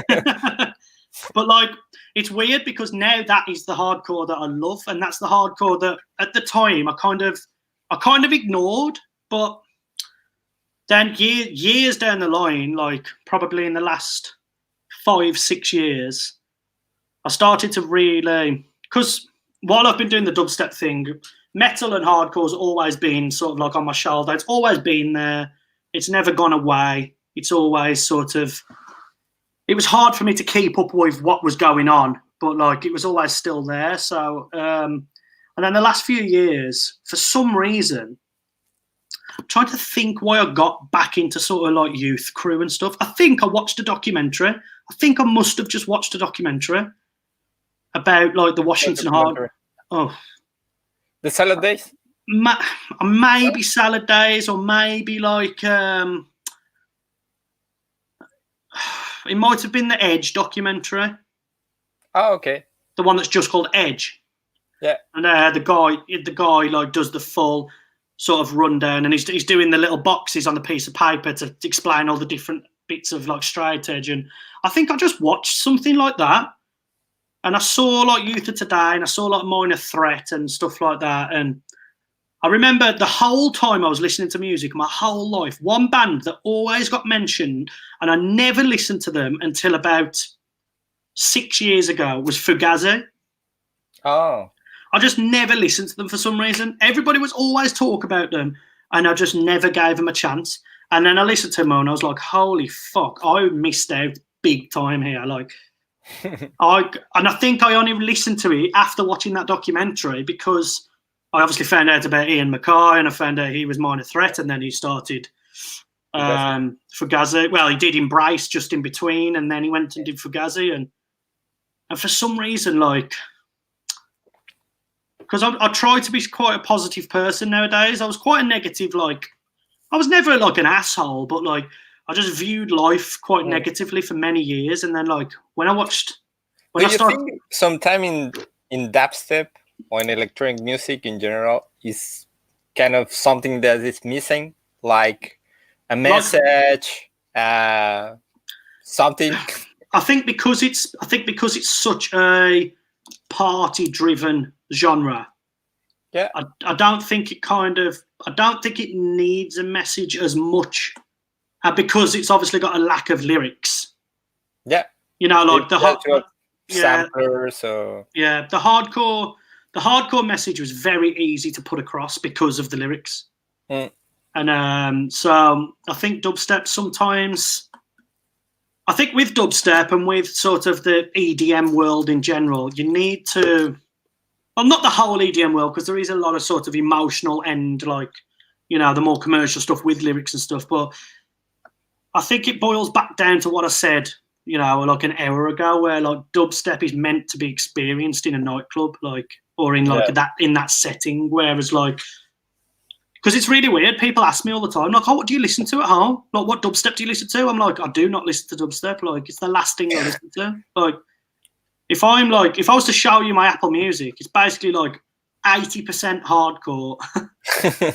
And then like everything from like Fleetwood Mac to Empire of the Sun to Sticky Fingers to like Passion Pit to, you know, Sure. just and everything in between. And because I don't think dubstep and drum and bass also, other than liquid drum and bass, because I can listen to liquid drum and bass all fucking day because it's just very mellow. Yeah, but I think sort of jump up and like dance floor drum and bass and the same sort of like, you know, heavier rhythm, everything. That's not sitting in the house listening music to me, like at all. Like, you know, it's the last thing I listen to. So I think I've said it a million times to people, but I think dubstep and drum and bass as well, that those heavier, more club style versions, they're a genre to be experienced rather than a genre to just be listened to. Yeah. But that's why hardcore is interesting, because hardcore's sort of both. Like, you can listen to a hardcore song in the house and be like, yeah, I fucking love this message. But then you go to a show and experience a fucking hardcore show and you're like, oh, shit. And then you're like, you know, I remember the first time I saw Terror. First time I saw like stage dives and fucking like people running across people. I was like, holy fuck, what the hell's going on, man? It's like being an action movie. Yeah, it was such a sick gig as well. It was Terror, Donnybrook and Blacklisted. It was such a fucking sick gig, and we travelled up to Manchester, and I was the young guy because again, it was with the dudes. It was with the dudes who I met at that club, and the dudes in the 10-yard fight t-shirts and stuff. It's like, bro, I got some fucking camo shorts. I shaved my head. I was like hardcore. I was like, I want to be a fucking hardcore kid, man. And then and then sort of then just after that was when our band split up, and then the whole dubstep and like electronic thing happened for me. But it's crazy because now more than ever, I think it's because I'm older as well, and I'm a bit more comfortable in my own head. Hardcore just like speaks to me like more than ever nowadays. Like I really, really would have loved to have lived through that like 85 to 92. Like, fuck, would have just been so sick. Yeah. It's crazy as well because my girl in Philly, her brother, he basically lived through that era. And like, I'm so jealous of him when I talk to him because I remember the first time we met and like we started chatting about music, and I told him I just watched a documentary about a venue in New Jersey called City Gardens. Extremely good documentary. I'll send you a link to it. Basically, it was like the spot. It was kind of like the CBGBs or the A7 Club of New Jersey. Okay. But like a little later on, so like around the sort of real big youth crew, like, you know, like the second wave of hardcore in like the late 80s. Like, and I'm telling him about this documentary, like, oh yeah, they had this gig, and then he's just like, yeah, I was there. He's like, I've still got the flyers, like, and I'm just like, fuck. And like, yeah, he's like, some of the gigs and stuff he went to, but it's really cool because that's a thing that me and him have got in common, and like, he's a fucking great dude. He always buys me vinyl and stuff for when I get out there, and like, he's just he's sort of lived through the time that I really wanted to live through, and he's showing me pictures of like just hanging out with bands and like hanging out with Bad Brains and fucking Biohazard and like all this. I'm just like, holy shit, man. Like, well, if there was any era I could have lived through, it would have been that sort of East Coast hardcore. What about England? They were into straight edge, or I never really experienced it. I knew some straight edge kids, and like we obviously used to go to a lot of hardcore shows, but it was not popular like in United States. Not as, I mean, it was there. It was definitely there, and it was definitely being represented. And I remember the first time I saw a kid with like a straight edge t-shirt on, and I used to see the X's on the hands and like the kids with like the 3 X's tattooed down their calves and, you know, shit like that. And like, so there was straight edge kids around, but it was a scene that I wasn't involved in, so it was probably there, but I just didn't really like know about it as much because I wasn't like looking for it. Sure. It's like similar to anything. If you want to find, I imagine there's a huge black metal scene in England, but I don't see it that much because I don't go looking for it. So I think if you want to find something, it's there. Every country's got Yes. I mean, what's it like? What's it like in Chile with like metal? Huge. Really, hardcore, everything. Hardcore metal, and there are many straight edge bands. Oh no way! I saw Judo today in Chile. Oh, so the picture you showed me when we met is from Chile? Yeah. Oh shit! I thought you met them in France. No. Oh, that's sick. Yeah. I remember. No, it's crazy because it's such a small country, but I don't know. People there they really like heavy music, and because I don't know. Especially there's a lot of kids that get, very attracted by straight edge. Because I know that South America's like really big on like heavy music because of like, I remember listening to some like super heavy like grindcore bands from like Brazil and shit, man. Like, is there a band called like Brujeria or Brujeria? Brujeria. Yeah. Are they like a grindcore band? The metal. Because they're from Mexico, and I think the guitar player was from Fear Factory. Oh shit! Okay. Yeah. Maybe there was a different band. Where is Extreme Noise Terror from? South America. I'm not sure. Because I remember when I first found that sort of like noise metal, that like that like Extreme Noise Terror, like that was like grindcore. Yeah. So like Narcosis and like fucking like the beginning of Napalm Death. Yeah, exactly. Well, Napalm Death are from the city, like just next to me. What? Yeah. So like a really funny story actually. When we were, you ever was a fan of Napalm Death or not? I think it was too early for me, so it was a bit too raw. So when I got into grindcore, through listening to like mathcore, really. So like like Dillinger and like and then I really got into the Locust, which is like really electronic mathcore, sort of like noise punk type stuff. And then I found out about the Locust's label, which was 31G Records from San Diego. And then they had a band called Cattle Decapitation on their label. And then they were grindcore. Then I found like bands like Pig Destroyer and like stuff like that. And I fucking love Pig Destroyer. Their latest album is so good. Like with grindcore was not the same with the other style. It's like it's too hard for me. Oh, definitely. I do that every time. I remember the first time I heard like Whitechapel were probably like my favourite deathcore band for a long time. Like Whitechapel, All Shall Perish. Like when Eddie from Suicide Silence was still in All Shall Perish, like back in the day, and it was fucking. I just remember just everything I listened to was just the initial first thing every time was this is too heavy, and then every single time without fail, 6 months later, I'd be fucking listening to them and loving it. I'd be like, and then I just did the naive thing of like a kid listening to music, like wow. And I sometimes don't think it was because it was too heavy. I think it was more because it was too different. Sure. And sometimes you fear the unknown, if that makes sense. Yes. Like you sort of fear and don't you don't understand it, so therefore you're a bit more like oh, and then of course you jump in a little further but yeah, so I got into grindcore and stuff like that, but then I was always that kid who just wanted to just dive deeper.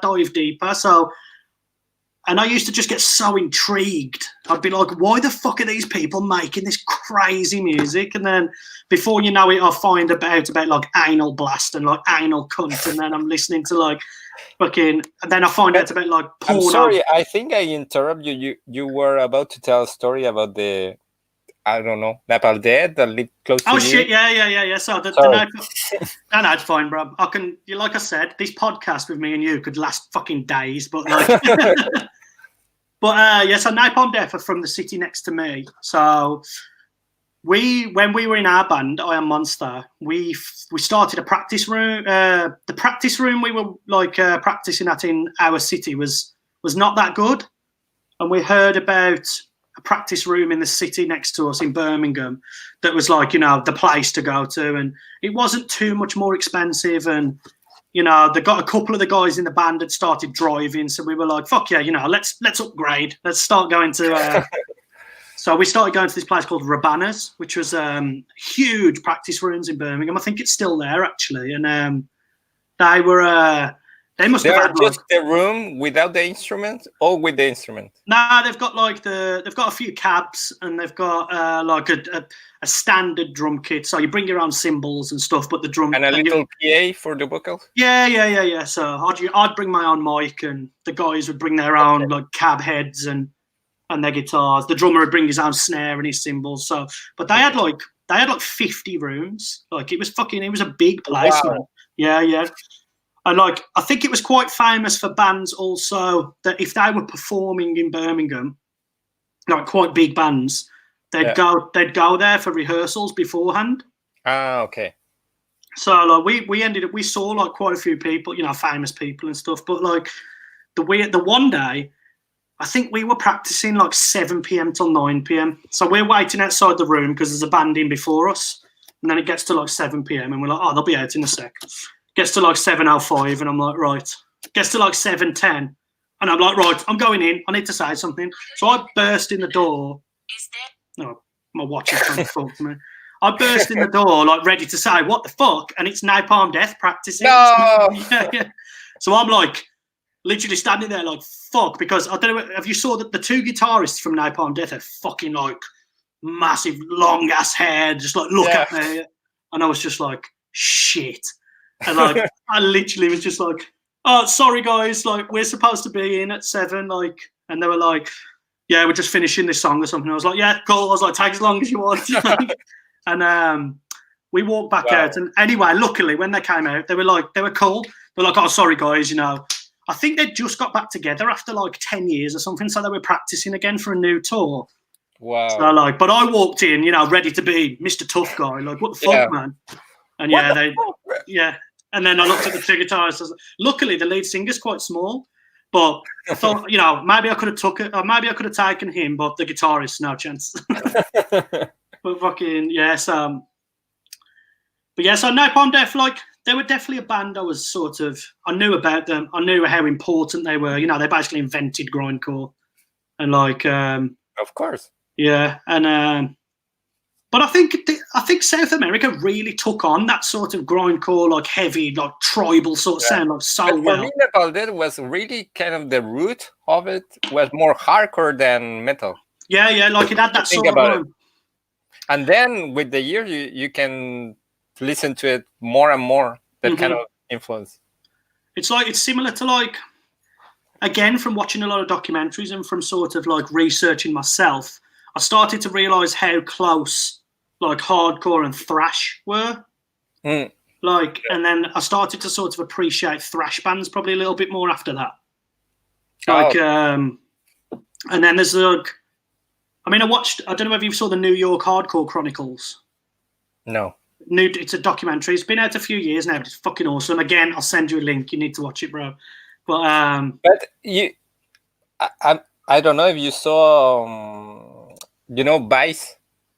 It's like a media. Vice. Like B, like C. Write it in the private chat. Sorry, my accent sometimes is. Bro, my accent's just as bad. It's like Vice. Oh, Vice. You know what it was? It's because the V and the B, it threw me off. Okay. Yeah. They did some a documentary. Yeah. About the agnostic front guys. Yeah, no, but I think it makes one about Judge. Oh, they did, yeah. They did one with Mike and that, and I think did they tell the story about Chunking Kentucky? Did they tell the story about the EP? I don't know. The thing is, they talk that what Mike Judge. Yes. Yeah, Mike. Yeah. He became like a kind of a mythical character. Oh yeah, definitely. Like, because Did you know Mike was the drummer for Youth of Today? No. Yeah. Mike was the touring drummer for Youth of Today for like a little period. And like it's sick because on that New York Chronicles documentary I was talking about, they explain how Judge happened. Okay. So Judge only happened because, well, not only happened, but Judge was sort of an idea of Mike's. And they were on tour, and I think they were in Florida or somewhere, and the van broke down. So, like, they're sitting in the back of the van waiting for the van to be fixed. There's, like, Mike's there, I think Porcell's there, Capo's there, probably doing... I think Capo was there as well. But anyway, Mike's, like, telling the Youth of Today guys, like, he's got this idea, he's been writing these songs, he's been writing these lyrics, and then they go back after that tour, and then that's when Judge started, basically. Because Judge was basically a fight back against the crossover sort of era. So, you know, when, like, Cro-Mags and, like, Agnostic Front did that heavier album, and, like, Biohazard and all that really sort of metal crossover started to happen, like Crown of Thorns and all that stuff. And Mike Judge was the drummer in, God, I can't remember which band, but Mike Judge was drumming in a band. And then one day he was just like, I've had enough, like, I'm out. And then he said he had like a couple of years away from the scene. And then somebody came to him and was like, Mike, you need to come check out this band. And Mike's like, nah, I'm done. I don't go out anymore. I'm fed up of hardcore. He's like, no, you need to come check this band. It's like the hardcore that we used to love. It's like it's back. So they went to watch it. They went to watch this band, and it was Youth of Today. And so, like, and Mike, there's an interview with Mike on the documentary, and he's like, watching them, I was just like, fuck, like, this is the hardcore that we all fell in love with. And this is the documentary? Yeah, that's the one. That's the one. New York Hardcore Chronicles, yeah. Really good. Okay. Really, really good. Because that's right there. You've got the guy on the right is Agnostic. Yeah, there you go. There's Mike talking about it. That's great. No, I didn't knew about it. Very good. Very good. But it's definitely worth checking out. Definitely worth checking out. But so that sort of era when, like, the straight edge stuff started and happened was a sort of a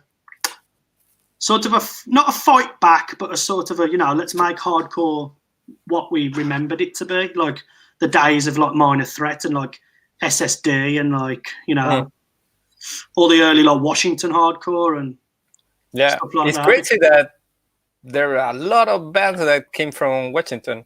Well, Washington's pretty much, if you ask me, Washington is the birth of hardcore, like 100%. Because like Bad Brains obviously happened, which was, Bad Brains aren't hardcore if you ask me. Bad Brains is punk still. Sure. But then if there was no Bad Brains, there would have been no Minor Threat or like, because obviously there was the Bad Brains, and then at the same time there was like the Teen Idols, which was Ian's first band, and I think Brian Baker in Teen Idols as well, maybe. But then Minor Threat happened, and like obviously Minor Threat, we all know how important Minor Threat were to the hardcore scene. Yeah, and the straight edge. Yeah, and then, but then you had like a lot of bands. I'm not sure how long like Uniform Choice were around and stuff like that from like the West Coast, because I've always been a bigger fan of the East Coast sound. I think and Gorilla Biscuit. Yeah. So Gorilla Biscuits were around then. You had like Gorilla Biscuit. Gorilla Biscuits are from New York, though, I think. Yeah.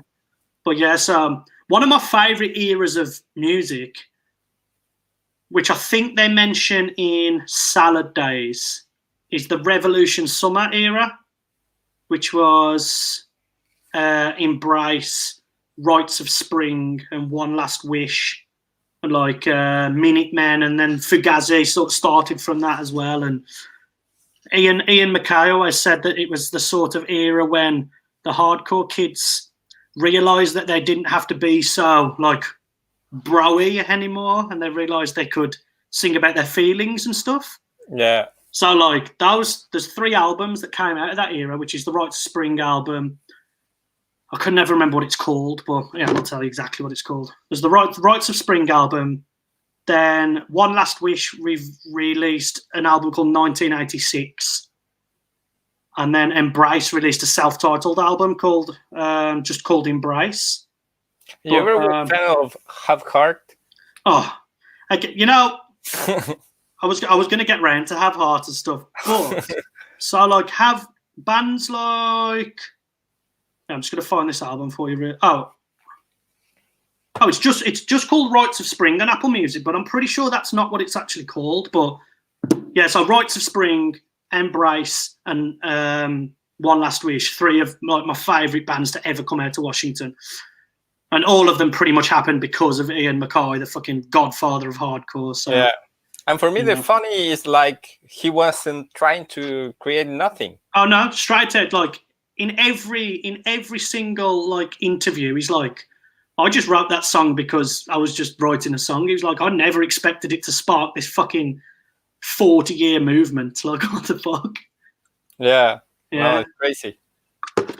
But yeah, so what was the band you just? Have Heart and people like that. So again, recently when I really got back into hardcore, probably like 5, 6, 7 years ago. I really got into sort of Floor Punch, 10 Yard Fight, Have Heart, which to me, they're the straight edge bands that probably became a little bit too preachy.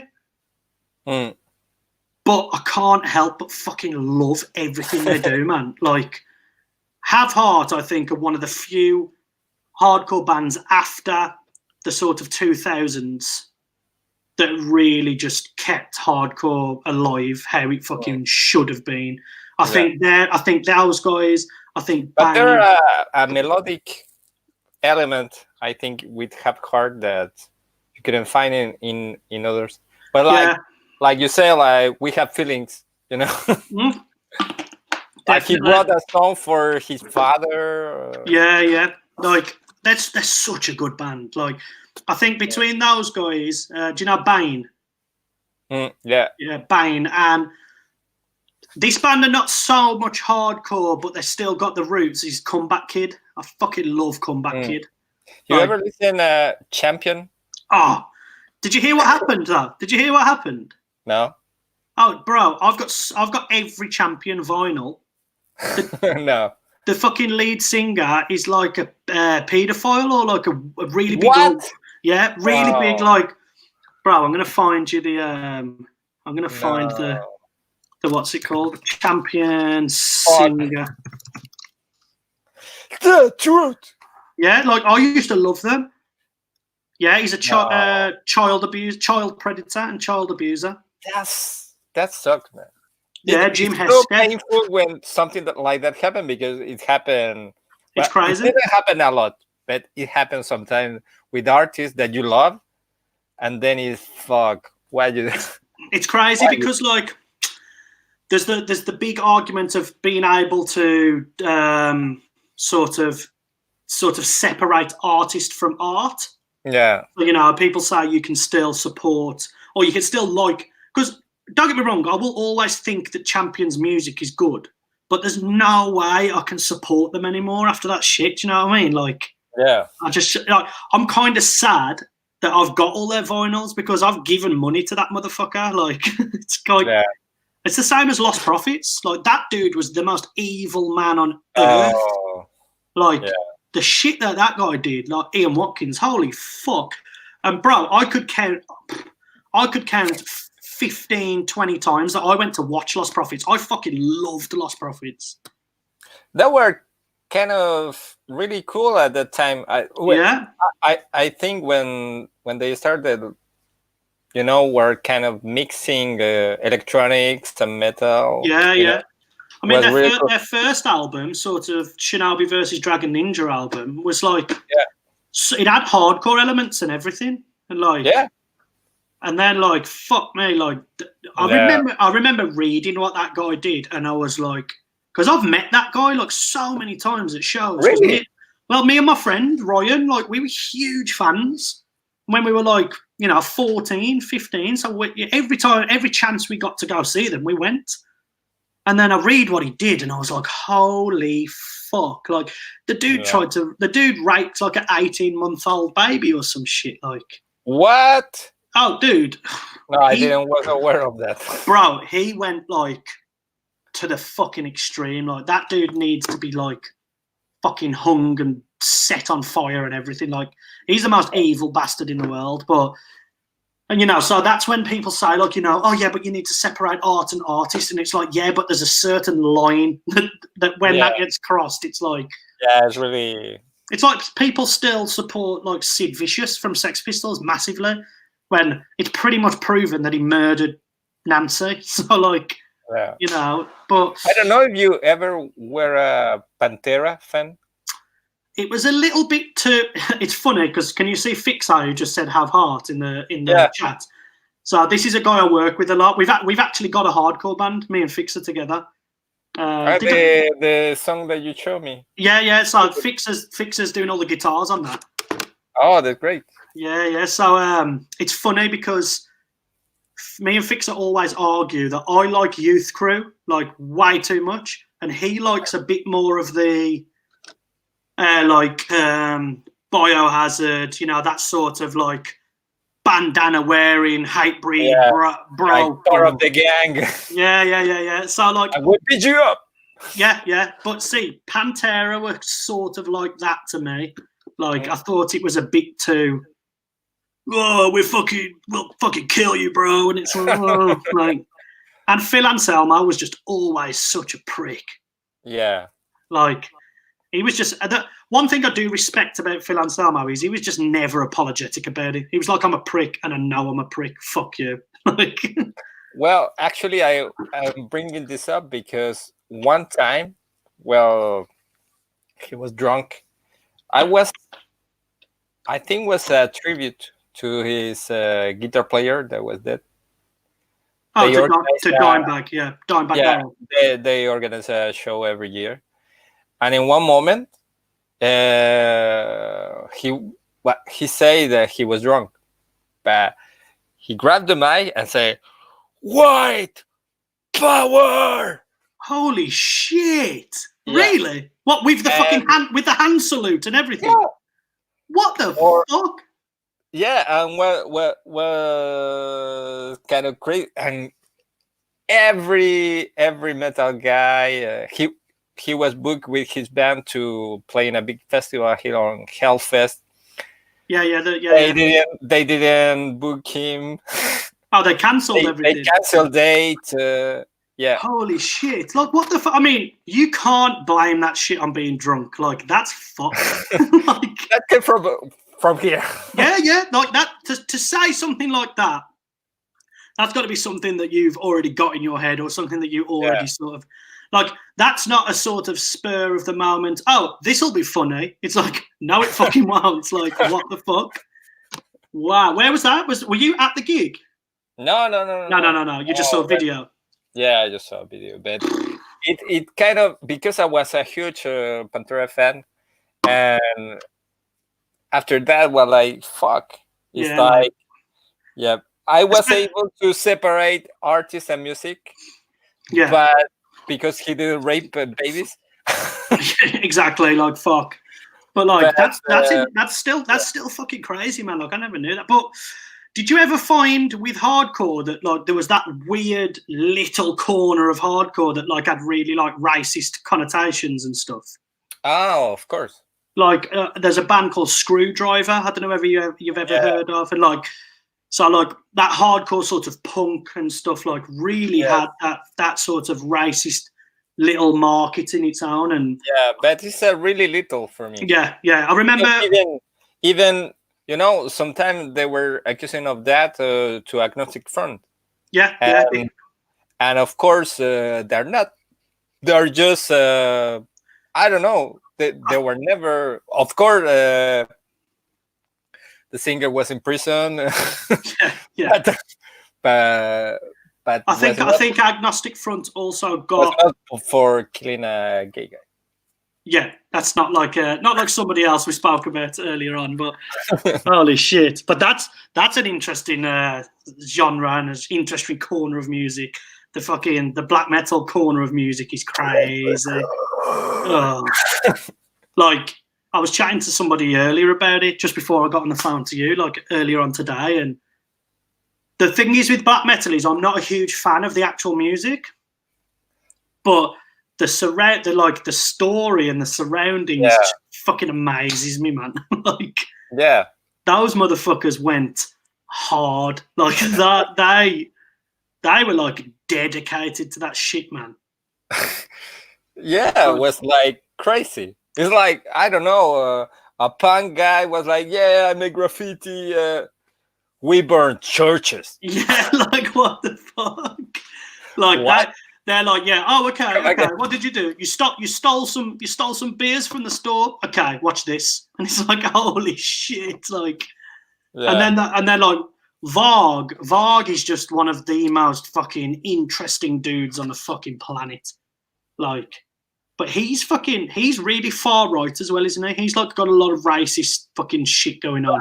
That's the thing I discovered with black metal, that unfortunately they're not all the band, not all the stuff, but you can find a lot of racist, that kind of crossing the line.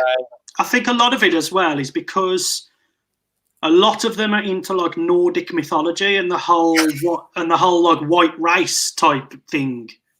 And like, so I think a lot of it comes from that, and a lot of it comes from Scandinavia was quite a. Well, in Norway, there's not a lot of black people. Yeah, it's quite a white, it's quite a white area. It's not a multicultural place, is it? Do you know what I mean? So no, it's not. And in no way am I saying that I understand why they like that, but I just think that's probably why they've got those sort of.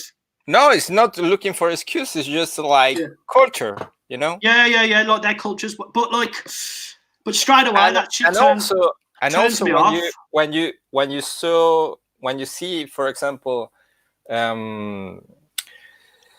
know, the symbolic stuff of burning a church was because they were kind of crazy, but also was to reject that kind of ideology, because Norway had already his own culture, gods, and I don't know. Exactly, because I know that they were trying to be anti sort of pagan and shit like that. And it's like, well, if you go back and read into paganism, it was quite linked to what these guys were sort of trying to push. Because I know one of them, I remember reading a story that one of the churches they burnt down was one of the earliest pagan churches ever. So they kind of just fucked up and like burnt one of their own places down, really. Like, but like, there's a crazy fact, like, which I was telling my friend earlier. But I don't think that we're very organized. Nah. It was just some young kids who thought they were really fighting the fucking regime and fighting the religion. And it was like, well, not really, guys. You basically just... And I think it was also because they were like the outcasts. They were the weird kids. Yeah, you know.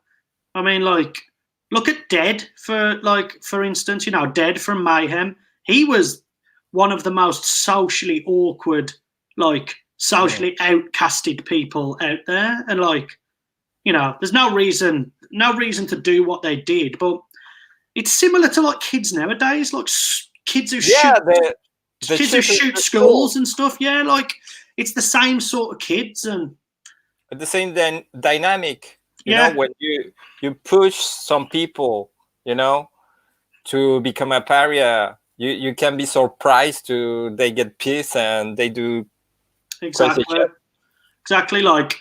But again, like, that shit just interests me for some reason, man. Like, reading about those black metal dudes, like I was gonna say, there's a crazy fact, like, from like 1900 to like 1992. In the whole of Norway, there was like 5 or 6 church burnings, like in 92 years. And then from 92 to 95, in 3 years, there was like 70-something church burnings or some shit. Like purely because that's when like black metal like really fucking hit. Yeah. And like obviously because Mayhem had been around for quite a while, from like what 87. They were like sort of more of a thrash band before they went really black metal, I think. And then they got Dead in as the new singer, and then they really went down the fucking the rabbit hole, the black metal rabbit hole, which is a hole you don't want to go down. Yeah, I don't know if you had friends that were kind of black metal fans, or I think I had friends who were more sort of, what's the word? Like with the painting, commercial black metal. So like Dimmu Borgir and Satyricon, Cradle of Filth, Satyricon, yeah. And like to me, that's like, I really don't like saying this, but it's poser black metal. Do you know? Yeah, what I mean? of course. Yeah. You know, I had a friend many years ago that was a huge black metal fan, and he was actually dressing like the guys. And paint everything. Painting. Wow. What the fuck? And I remember one time we went on holidays, with some friends to the beach. And I don't know, it was really, really hot. I don't know how many degrees. He was completely black with bracelets and spikes. I said, are you sure? Yeah. You're making the right decision. I say this to my friends sometimes, like, when it's the middle of summer and you see that goth kid in like the floor length leather coat, and he's still rocking the fucking the new rock boots and shit, and it's like 30 degrees. Like, there's a little bit of me that's kind of like, I fucking respect the fucking commitment. Do you know what I mean? Yeah. Like, because it's like I'm there, sweating. I'm in a t-shirt and shorts, and I'm sweating my ass off, and this motherfucker's dressed like fucking Gaul from Gorgoroth, head to toe, and I'm just like, man, I've got to respect the hustle, because like you are dedicated, man. That's commitment. Like, well, I think that the traditional goth, and we used to call them grebos. I'm not sure what you used to call them in Chile. So it's the first time in my life so grebo, like spelt like this. But basically that meant that was just like your average sort of metal kid. Long hair, Slayer t-shirt, maybe some like baggy jeans, that was just a grebo. And like, but what, like the like, I don't know, like it's kind of a negative connotation, or not really, because I was a grebo and I referred to myself as a grebo. So yeah, it wasn't like, I don't think it was, obviously I kind of think it was a bit of because it was always known to shout like grebo if you saw some grebo kids. Like, it was just, that was just a thing, but it was never like a fucked up thing or like a hurtful thing. Like, I referred to myself as a grebo, like, fuck it. Like, I've actually got a playlist that I made on my Apple Music called Grebo Days, from all the stuff I used to listen to when I was a grebo. So, but like, I say quite often to my friends, like traditional grebos from when I was a kid, and like traditional goths, it's like a dying breed. Like, they're not there as much as they used to be, man. Like, I remember the grebo days when I was a kid. There was fucking hundreds of kids in like my city, and they'd all gather in a certain area, and they'd be listening to music, and they'd be chilling, and like, it's just like I said, it's a dying breed. And like, I think it's because it slowly went from being the outcast kids to like sort of being a grebo was cool all of a sudden. Like, being alternative became cool. Yeah, it became a trend. Yeah, so when I was a kid, we were the outcasts. I remember wearing Vans for the first time, and everybody thought I was fucking stupid. I mean, look at Vans now. They're one of the biggest fucking companies in the world. Yes. And like, kids wearing like Marilyn Manson t-shirts nowadays and Slipknot t-shirts because it's cool. And it's like, man, if I wore a Slipknot t-shirt like 20 years ago, I'd just be cool. No, but before it was hard to find. Now you can go to find it anywhere. Get order in Amazon. Exactly, mate. But yeah, I think it's kind of a dying art, and it's quite sad sometimes. But there's still the odd time I will see a traditional grebo in my city, and I'm just like, fuck yeah! I'm like, fight the power, bro. Keep the flag flying. He's He's got his Metallica t-shirt, or he's got like a cut-off denim with like a huge Slayer patch on the back. I'm like, fuck yeah. But for example, when you were wearing that, like, I don't know, in your country or in the city you live, because I know England is very big and diverse. I don't know. Like, not every region is the same. No. But like, there are more conservative parts than others. Oh, definitely. But every city is quite similar. You know, you've got the sort of urban kids, the more like rude boy roadmen type kids, you know, tracksuits, you know, the kids who growing up you're probably a bit scared to go near and you think they're going to rob you and shit. Like, then you've got the Grebo kids. Then you've got like the sort of what I'm trying to think what the social sort of things were when I was growing up. My question is, like, the people were like, didn't care how you were? No, I mean like Grebo's probably got like ridiculed and targeted a little more than other types of kids, but that's just because they were different. Yeah. But, you know, being like seeing a kid with long red hair and spikes on his wrists, like, again, it boils down to people. You fear what you don't understand. So, like, people would look at these kids and be like, "What the fuck are they doing?" Like, we understood it because we'd saw fucking Marilyn Manson's videos and we knew about that life. But like, you know, like a 40-year-old dude who like sort of missed the punk era but was old enough to be in this era is kind of like, what? Yeah, because that's kind of crazy, because the punk is starting in England. Exactly. And if you think about it, everything kind of hardcore and I don't know, start from there. Yeah, punk was a very, very, very important genre, I think. Because I think it was one of the, I mean, all music at some point was probably sort of like a rebellious act. But I think punk was the first one where it was a massive, like, fuck you to, like, everybody. Yeah. Like, you know, there are bands that actually affect completely the music, like The Clash, Sex Pistols. Yeah. Like, you know, the Sex Pistols, one thing I massively respect about the Pistols is they fucking flipped the music industry on its fucking head, man. They were just like, we're not really that good. We're really just shout.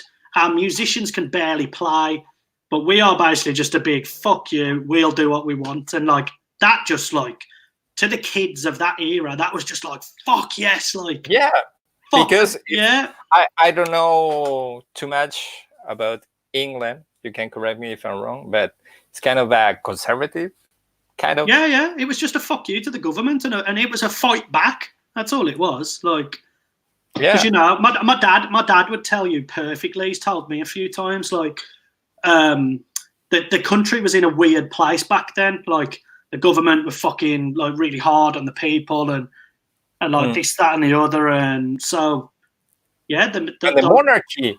Yeah. I still trying to figure it out why it still exists. Oh, that's a crazy one. That's definitely something for a. That's a discussion in itself, man. Me personally, you imagine when Sex Pistols make the song "Good Side the Queen"? Exactly. The controversy at that time was like, what? And now, like, the good thing about the Pistols was that was a massive thing for like. Punk was very similar to hardcore because it was not really technical, crazy music. I mean, don't get me wrong, like The Clash came along and basically showed that you could be a good punk band who could actually play, if that makes sense. Yeah. But like there was a lot of punk bands, and same in hardcore, who were just like pretty shit at playing their instruments, but it wasn't about that. It was about the message they were portraying. So like, you know, I look back. Yeah, some of my favourite hardcore bands and some of my favourite hardcore songs, it's basically 3 chords over a fucking constant drum beat, but for some reason, but it fucking speaks to people, and you know, sometimes music is a lot more about the message, and art in general. It's a lot more about the message than the actual product itself. So, I mean, look at the song Straight Edge. Sure. By the way, like it's not an amazing song, but the fucking like the power of that song and what it did and what it became and what it spawned is fucking insane. Like, yeah, no, for me it was crazy when I discovered Straight Edge, because I was kind of more like a metal guy. Mm-hmm. And when I discovered, the concept of Straight Edge, for me was so bizarre and crazy, because obviously if you're a metal guy you have to drink, until pass out. Well, it was like part of being a metal guy. Definitely. And it's similar. It's very similar to what you said when you were speaking to Paul Sell. Like it's like, yeah, it's like, and then you meet this guy that show you Judge, show you Strive, show you say, wow, this is really heavy. Yeah, but they don't drink, they don't smoke, they don't. No drugs, and you're just like, huh? Like what? Like what the fuck? But like that's why I respected Straight Edge bands in the early days, because it was a rebellion inside a rebellion, if that makes sense. Because like for me it was more like because there's a lot of bands complaining about stuff. Mm-hmm. But for me, it was the first time that I think there are some people that were kind of trying to make a real difference. Like, if we really need to change society, we need to set the example, to be awake, to and the message was so positive all the time. That's why, not like this society sucks. Thank you. Good night. I'm going to turn the brightness up on my screen that's behind my screen. Okay. To give me some extra light, because it's slowly going dark outside. Yeah. So, but we almost beat 2 hours, so maybe we will. I mean, if you're okay, I'm okay. Yeah, no, I'm okay. Yeah, perfect. So for me, it was kind of a very powerful message. Can I take 2 seconds to just get some more water, because I've got to take my tablets? Yeah, give me 2 seconds, literally. No problem. So I want to thank everyone that is watching this great conversation with P0gman. Great guy, great producer. Maybe I will do something in the meantime.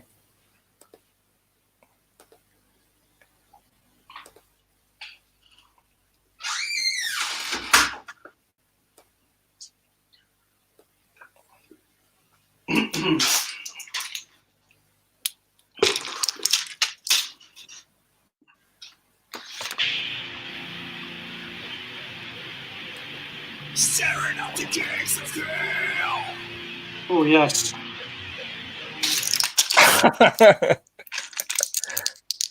Yeah, I'm just gonna take these fucking tablets, man. What is that? It's my antibiotics for my throat infection. Okay. Yeah, so I'm just gonna 9 o'clock. I've got to take them, and then these are my last ones for today. So. Okay. But you were saying about no, Straight Edge. Yeah, for me, that was a huge have a huge impact. Actually, I became straight for 2 years. Oh, cool. That was weird. Because I was still hanging with my friends, and it was kind of weird, but it really helped me. So, for example, when I'm party with some people, and I have the ability to stop, Yeah. It helped me to have that mindset. It shows you sort of a lot of self-control and a lot of sort of discipline and stuff like that, which is pretty cool. So, because it happened to me many times that with friends, the last one. Well, there's a moment that say no. Yeah, exactly. I mean, how many times me and you did it in France? We stayed way later than we said we were going to.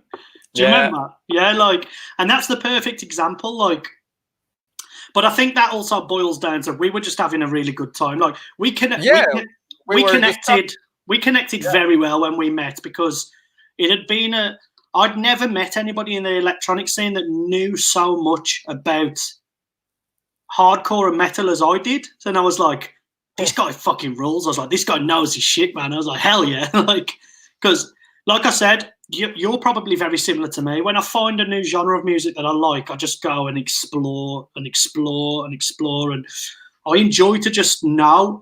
If I claim to love a genre, I like to know a lot about it. So, like, that's exactly what I did with, like, most of the genres that I've listened to over the years. And even genres I don't listen to, I just like to know a little bit about them all because then you can always hear new music. Exactly. You can always spark a conversation with somebody then as well. If they say to you, like, oh, do you like Viking metal? And you're like, well, no, but I know a few bands. Like, it's like, oh, that's great. And I remember you say something early about drugs. Oh, your opinion about drugs. My experience. So basically, my early experiences with drugs was a lot to do with the clubbing scene and the going out and listening to house music, and really it was. I wasn't looking for anything to sort of stay awake, or I wasn't looking for anything to, like, oh, you know, this is going to make things better or whatever. Like, I think it just sort of happened, and I just it's so. I don't know. I think it's part of the culture too. It is, and it definitely was. Like, I mean, like, you look at the early days of sort of rave music, man. It was completely powered by drugs. Like, everything was drugs. Like, but it's cool. I've got no regrets when it comes to drugs. I never did any really hard drugs. You know, like your top end, like heroin, crack, like meth. But I pretty much tried everything else. And I never regret trying any of it because I'm glad I'm at the stage now. I mean, I've been sober from drugs for 12 years. So it's been a long, long time. I had a short period of about 3 to 4 years where I'd, like, tried everything, had my real big drug days, and then I just got straight out of it. So, and it was really easy for me to give up as well. I never had any issues with giving it up. So for me, that's the problem because not the problem that you make drugs. The problem is that the problem is Chris is that you stopped taking drugs. No, the thing is that you can get addicted to anything. You can get addicted to alcohol, to, I don't know, to sex, to get addicted to music. Purchasing things, you know, gambling, buying everything. It's just the addiction sometimes is not actually related with the drug. It's something that you have an issue, and you use that mechanism to fill the void. Yeah, exactly. That's the exact sort of, like, sense. Yeah. Filling the void. Filling the void is the exact way to put it. And and you can, for example, there are people that can drink alcohol and don't become alcoholic, and some people that can try every drug and don't become addict. It's just, I don't know. I think it's like a personal stuff more than sometimes you need to find the underlying thing of, like, okay, why am I drinking this drink, or why am I taking this drug? Like, if you can figure that out, a lot of the times you won't become addicted, or because, you know, the reason might be that because I'm addicted is why I'm taking it.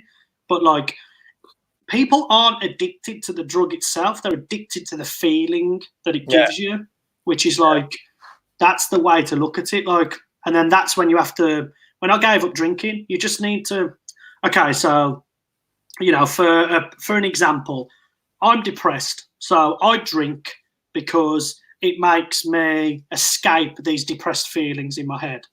So the way to stop doing that is to then look into yourself and be like, right, what can I either do to give myself a healthier version of what the drink does? So like, because basically a lot of the time it's like keeping your mind busy. A lot of the time it's being able to take your mind away from those bad feelings that you're feeling. So one way to do it is to try and find an alternative that's not, a substance or something like that. Or the other way to do it, which is what I did, is I just stripped everything back and just was like, right, so why am I unhappy? So I found out the things that were making me unhappy. Then I was like, okay, so how can I deal with these things, or how can I fix these things? So then I don't need to drink, or then I don't need to do this, or then I don't need a coping mechanism. I mean, I've still got coping mechanisms. I think everybody has coping mechanisms. But like, I think there's many ways to have healthy coping mechanisms rather than unhealthy ones. Yeah. Like, because as much as a drug will ruin your body, it will ruin your mind 10 times worse. Like, and I think anybody who denies that is talking shit, because even weed, for instance, people go on about weed this, weed that, weed this, and like, oh, it's not a drug, it's not. And like, so many of my friends smoke weed, and I've got nothing against weed. To be totally honest, I think it should be legal. But anything in large amounts, and anything that you're taking for the wrong reason is going to affect you in a bad way. Of course. Like, because I've saw friends who have smoked weed every single day since we were at school, and I know for a fact that it's affected them. They're different than they were 15 years ago. And like, you can't tell me that smoking that much weed every single day for 15 years is not going to take its toll in some way. Do you know what I mean? Yeah, of course. Doing anything, like Paul Sell put it perfect on his podcast with you. Like, that dude's in his 50s. Is he like 53 or some shit? I think when you were like, more than 50, it's like crazy. Oh, dude, he looks like 30. It's fucked. Like, he's completely ripped. Yeah, and I mean, like, I know he does all his yoga and stuff, which again is fucking awesome, because that's his thing. And like, but it just shows you, man, that like healthy things and healthy life choices are just so good for your body and your mind. And like, I've been just as bad as everybody else when it comes to partying and doing stupid things. And I mean, I'm a fat dude. Like, I need to fucking diet. I need to lose weight. And like, that's my biggest voice in life. I can stop drugs like that. I can stop drink like that. I can stop smoking like that. Fucking diet and food is so hard for me to fucking figure out, bro. Like, so hard. But you need to watch more Rocky movies. Yeah, just start running up and down the stairs. The worst thing is I live in Philadelphia for like half of the year, and we've got the stairs that he trains on. No, really? Yeah, like the Rocky stairs, and that's right there. It's where the art museum is. There's a statue of Rocky, like, right there. Yeah. So, no, for me, the secret is just find something that works for you. Yeah, and it's all about balance. Right? But I try to exercise. I practice yoga. So whatever that worked for you, it's really you need to find it. It's cool, because the one thing I took from that podcast you did with Paul Sal was the thing you mentioned about the nectar, the thing from the book. Yeah. Like, if it starts and it tastes like nectar, but then it ends up tasting like poison, it's bad, and then vice versa. And like that, really, I told my brother about it later on, because I watched the podcast, and I was like, Ant, I saw this thing that's to do with like Buddhism and like Krishna and stuff, and I was like, and it made so much fucking sense to me. And it really does. It really does. Like, that's why exercise. Nobody wants to fucking exercise because it fucking hurts. No one. Yeah. It's awful. Yeah, but then the end product is totally worth it. The end is great. Yeah, it's like when I go to the gym, I don't want to go. Yeah, exactly. Yeah. You know what I do is kind of pathetic. I try to look on YouTube like inspirational videos. Dude, I watch it like 5 minutes, and then The Rock talking to you. Yeah, I wake up at 5 o'clock, and then you're just like of him talking. It's like a huge storm. I don't know, in Hawaii, and say, yeah, it's 5 o'clock. There's a storm, but we're still go to the gym and do a. But see, sometimes I say this to everybody, because when I'm at the gym, when I'm in one of my usual 3-month periods of being healthy, and then I fuck it up again. But like when I'm in a good routine, when I'm at the gym, I'm fine. It's just getting to the gym is the hard bit. Like getting yourself motivated to leave the house and go. That's the tricky bit.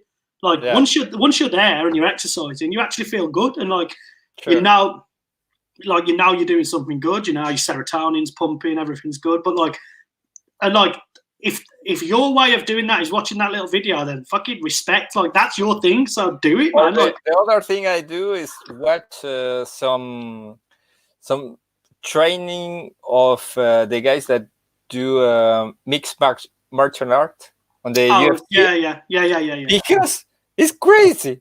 The guys that make like 3 trainings by day every day. Oh, bro! So after you see that, you say, yeah, maybe I can go once. Maybe I could do 1 hour. They do like fucking 1 hour, 6 hours. Yeah, I'm ready. But yeah, man, like, yeah, I've always struggled with diet and like shit like that. It's just always been the one thing that's like, and I think it's because this is why I think like unhealthy food and like healthy lifestyles, and nowadays it is a lot more pushed on people, which is good. But when I was growing up, they didn't really tell you. Like it wasn't like life wasn't as health conscious when I was growing up as it is now.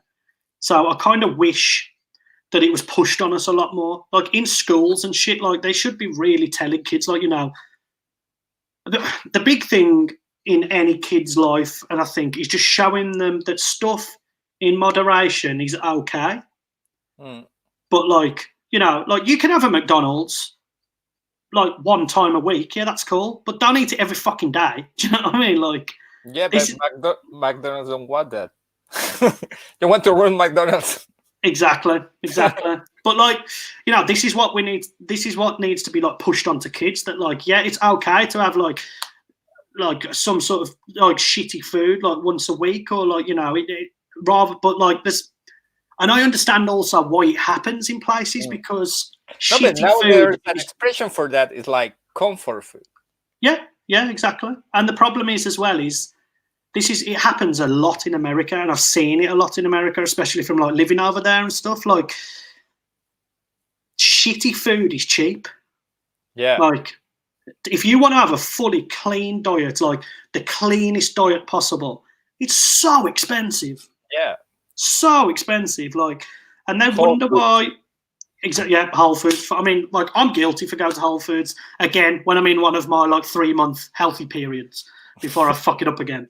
But like, yeah, man, like, we've been to Whole Foods, me and Jessa, and like, bro, we've got like, say we do a weekly shop, which in England, if I do a weekly shop, living on my own, it's going to cost me £30 tops, because if I plan my meals and shit like that, bro, you go to Whole Foods and do a weekly shop, fuck, $150 later, $180 later, and it's just like, holy shit, bro, it's so expensive. It's actually like quite disgusting. Like, yeah, but I think it's I don't know if you will agree with me, but it's kind of also what is pushed in the United States.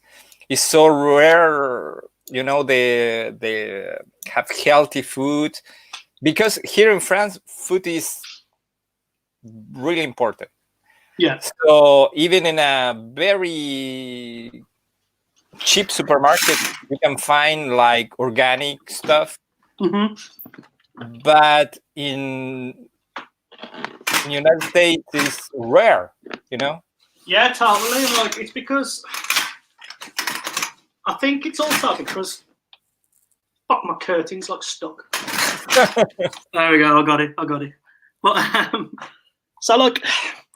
I think it's because, I mean, America is basically a third world country. Like 1%. Yeah, like it's the I'm pretty sure it's a fact that it's the It's the richest third world country in the world because All right. 1% of the population own 99% of the wealth. It's crazy.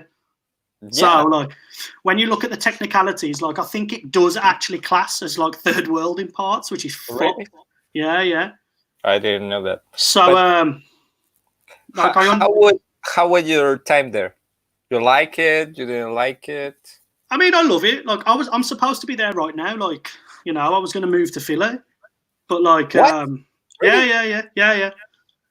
But obviously, coronavirus happened, and then What? Corona what? yeah. What's this thing you talk of? But like, I love America, you know, but I don't think the American dream is what it was. For me, love America is a huge statement because America is so big. You know, when you travel across America, you can see that every region, is different. You know, it's basically a continent. Yeah. You can compare 50 small countries in one, basically. You can compare New York with LA. You know, it's an interesting place. Don't get me wrong; it's very interesting. Yeah. I mean, have you been? Have you been? Yeah. In 2012 I made a little tour. I started in New York, Philadelphia.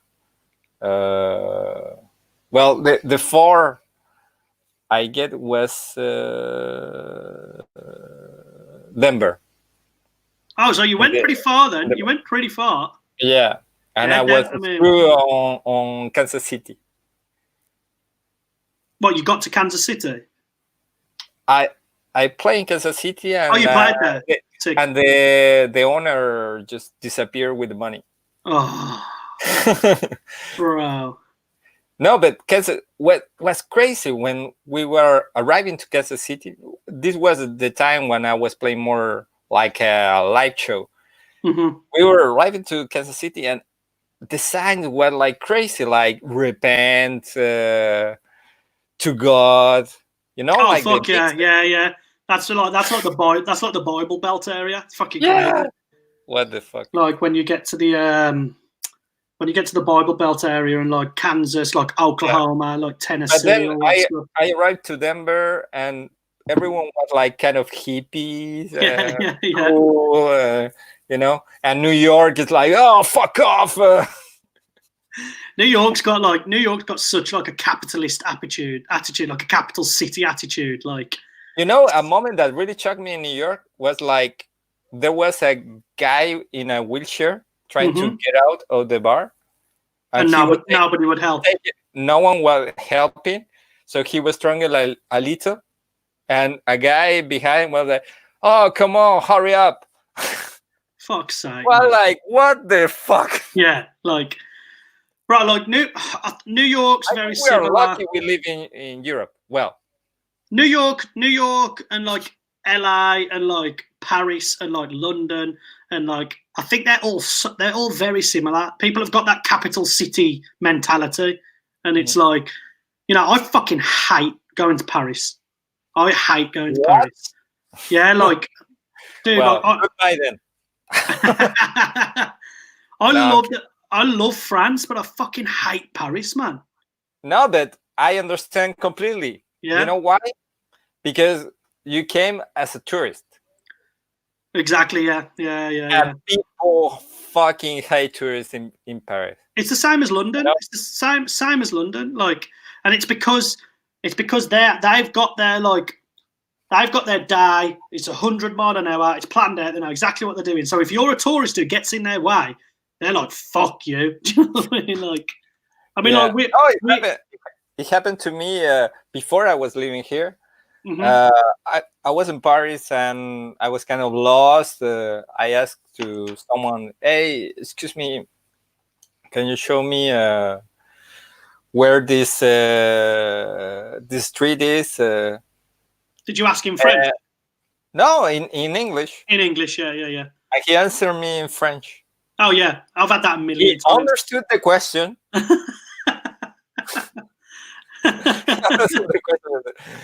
Oui, pas de problème. Tu prends la rue, tout droit, après tourne à gauche. And this was What? before you could speak. This was before you could speak Yeah, French. yeah. For me, well, like, okay, fuck off. When did you move to France? In 2012. 2012. Okay, so just after the American trip. Actually, it was the same year. Same year. Yeah. Cool. I went to United States, then I come back to Chile, and then. Was there any reason? Was there any reason you moved to France? A girl. Always, a girl that then always the story. My wife. Is she still your wife now? No. It's not a happy ending story. But wait, shit happened. Exactly, bro. Exactly. You know. Where are you living now? Because we met in Toulouse or Lille. No, not Lille. No. It's a city called Strasbourg. Strasbourg. That's it. Fuck. Actually, was a city that was occupied by the Nazis. Well, yeah, because for years and years and years, when people told me the name Strasbourg, I think it's German. Yeah, I never thought it was France. I thought it was Germany for years. Yeah. And then even to the point of when I played Strasbourg with you, I was telling people, oh, yeah, I've got to go to Strasbourg on Saturday. They're like, oh, where's Strasbourg? Germany. And I'm like, no, it's actually in France. Yeah. Look, people still think that nowadays. You know, when we were joking on backstage, I did a terrible joke. The guys almost killed me because they asked me, hey, you're having a good time here in Strasbourg. I say, yeah, it's great. It's the first time I'm in Germany. And they went, what the fuck? No, it's a joke. Yeah, like, whoa, sorry, like, I thought, like, you guys were, like, you know, okay, it's been, like, 70 years, is the joke okay now, or, like, holy shit. Yeah, no. So yeah, but don't do that. Yeah. If we've got any advice to anyone, if you're ever in Strasbourg, don't make the Germany joke that I've been made. Yeah, but, because kind of we laugh now, but shit, during those years, exactly, bro. I'm sure it was fucking insane. It's like we live in a world now where like everything's a joke online, and it's like even now, like I'm immune to it. You know, I read shit online and I'm like, ha, whatever. But like even some memes and some things, I'm still like, holy shit, that's a bit much. Like. Yeah. You know, like everything's a joke nowadays. And don't get me wrong, you know, I'm a big believer of that. Like comedy helps, like comic relief they call it, obviously. So like, you know, making a joke out of something can sort of help people deal with it. But still, there's some things that people joke about online, and I'm like, holy fuck, like, come on, man. No, but there's a line, you know. Yeah, definitely. There's a line that. I don't know. And like some people, like, but we live in the era of the meme and 4chan and all that. People are starting to make jokes about Brexit already. Oh, in England, or it's too fresh.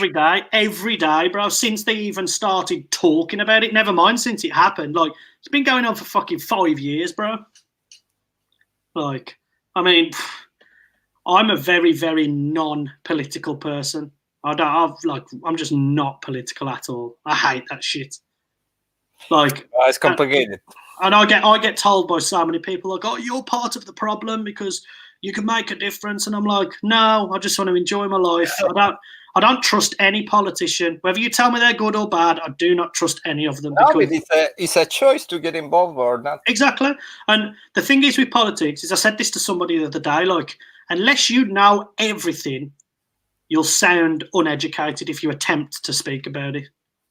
Like, because you will just get shut down like that by somebody who knows everything. Like, so politics is a very weird subject. Unless you know a lot, you should probably not discuss it.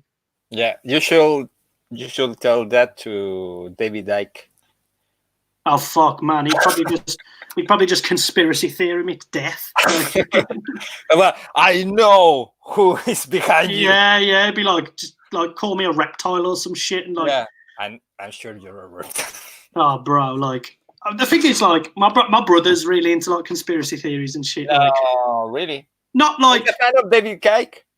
not to the point of where he believes any of them. He just really likes to like read about them. And my brother's a very, very intelligent dude who's like he's got a good job. He's very like clued up about the economy and stuff. And like, he's and so like, yeah, he just reads crazy books about shit. And I'm just like, he's reading a book at the moment about like the world's biggest Ponzi scheme and like shit that ever happened and like in the early 80s and shit. And he's just a really intelligent dude, and like, but sometimes he'll get a bit too deep, and I'm like, Ant, come back.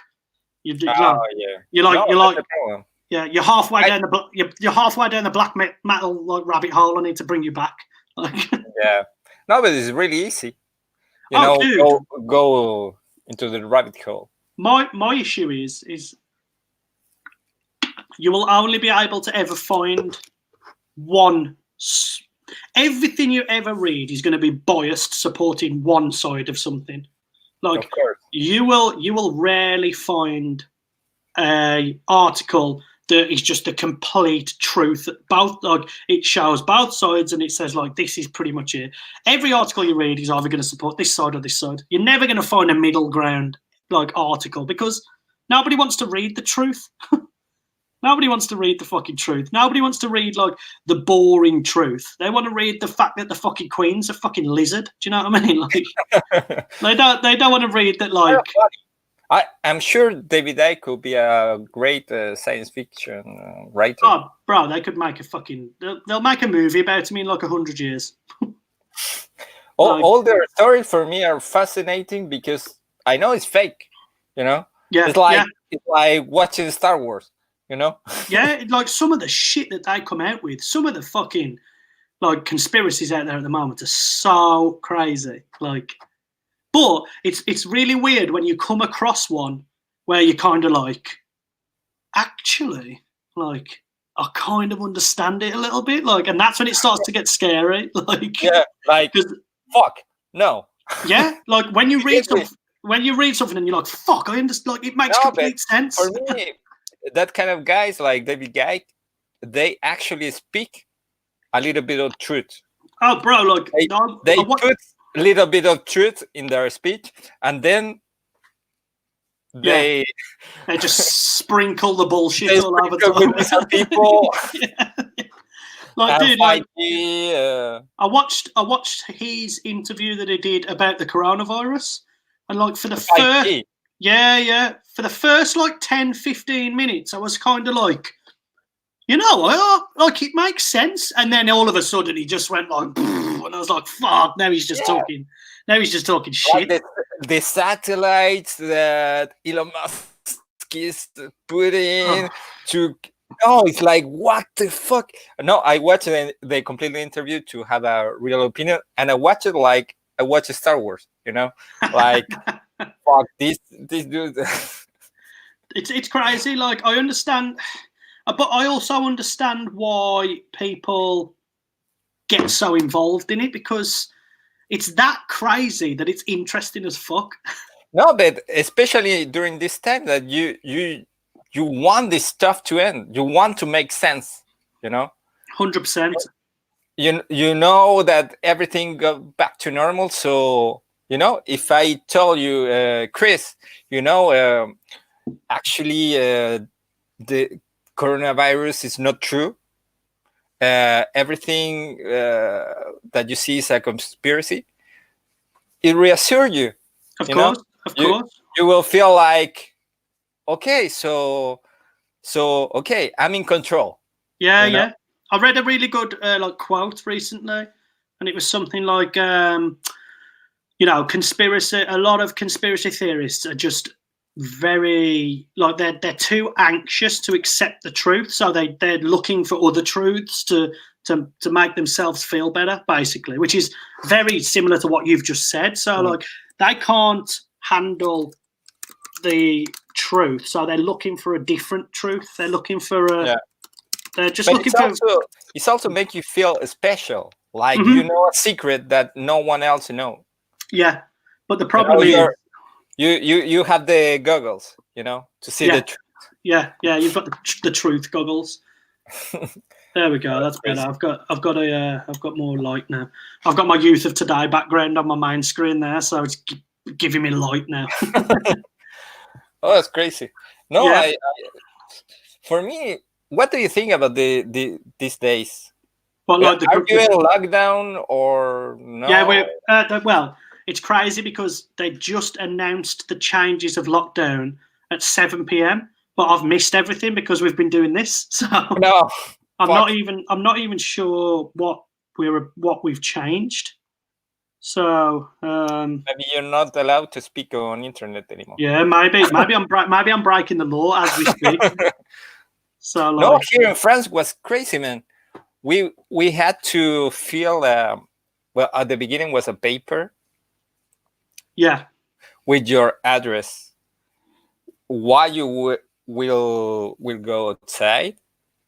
You can go outside just 1 hour and 1 kilometer from your place. Oh, they put like a kilometer like radius. No, it's like, for example, since tomorrow is okay, we can go out more than that. But for example, if they catch me more than 1 kilometer from a place, they will give me a fine of, I don't know, 130 euros. Oh, wow. It's that much of a fine? That's crazy. Yeah. And was the husband of the sister of my girlfriend that have a fine because he didn't have the stuff. Yeah. And he was just to put the trash like 100 meters. Oh, fuck. Yeah. So it looks like, from what I'm gathering from Twitter, because I get all of my information from Twitter. Yeah. It looks like certain people are going to be let out now. Like producers, musicians. Yeah, basically. You're okay to travel. Festivals are opening. So I think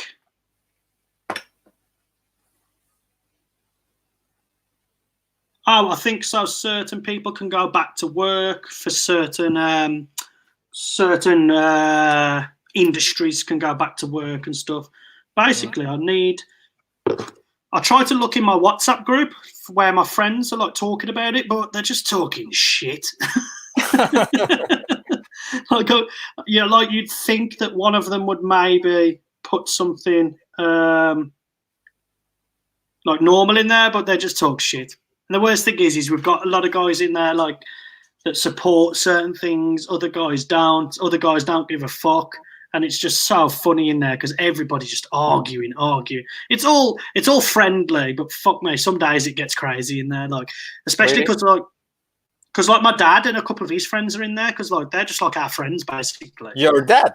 Yeah. Like my dad is actually like one of the guys. It's weird because my friends fucking love my dad and like it's like it's super normal for me to go to like. If I get a phone call from one of my friends and they're like, "Oh, I'm in a bar, like in town, like come have a drink." Like, obviously, this is when life is normal, not during this shit time. Yeah. But like, it's super normal for me to get there, and like my dad's already there with my friends before I get there. Like, just like like they fucking love him, so it's a good thing.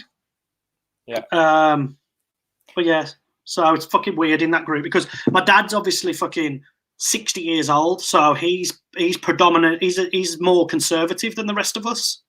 Really? Yeah, he was a thug and he became conservative. Yeah, I know. Oh, dude, try tell him that. Fuck me. I have so many arguments with my dad, but but he's my dad, so I love him, and shit's not gonna. I'm not one of these people who let politics like fucking break my family down. Like, fuck that shit. I'm not gonna fall out with my dad over politics. Fuck that. But like, Yeah, so I tried to get some information from them, but it's not fucking happening. But That's what I reckon. What?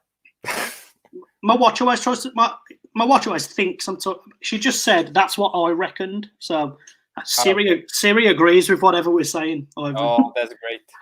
But you were some festivals, some shows canceled because of the. Yeah. So it's crazy because this year was 10 years of P0gman, and we had the big project.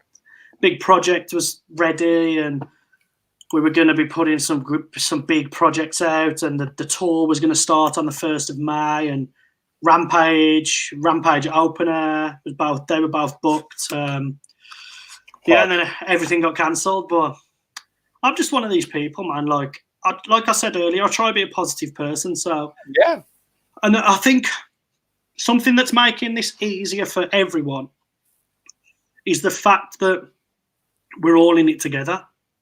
Mm. Like it's not, for once, it's not just like, oh man, fuck this, everybody else is cool and I'm the one suffering. Like right now, every single fucking person in the world is in this together. So it's kind of like we're all fucked together. So you know, it's kind of like. I know it's an awful situation, but at the same time, it gives you some perspective. You know, that you kind of depend of everyone else. You know? Definitely. Like, I mean, are you in Paris? No. No, you're. I live in a city called Rennes. Rennes. Yeah, it's in the. It's kind of close. No, it's not close to Rennes, but Rennes, it's kind of in the north. Like this or like this? The first one. The first one, okay. Because I've been to both. It's like, you know, the legend of Arthur, Lancelot. Yeah. The forest, Brocelion. Yeah. Also, that's where is close from here. Ah, okay. So, what's it? I forgot what I was going to say. Have you found? This is what I was going to say. Do you find that there's a little bit more sense of community right now?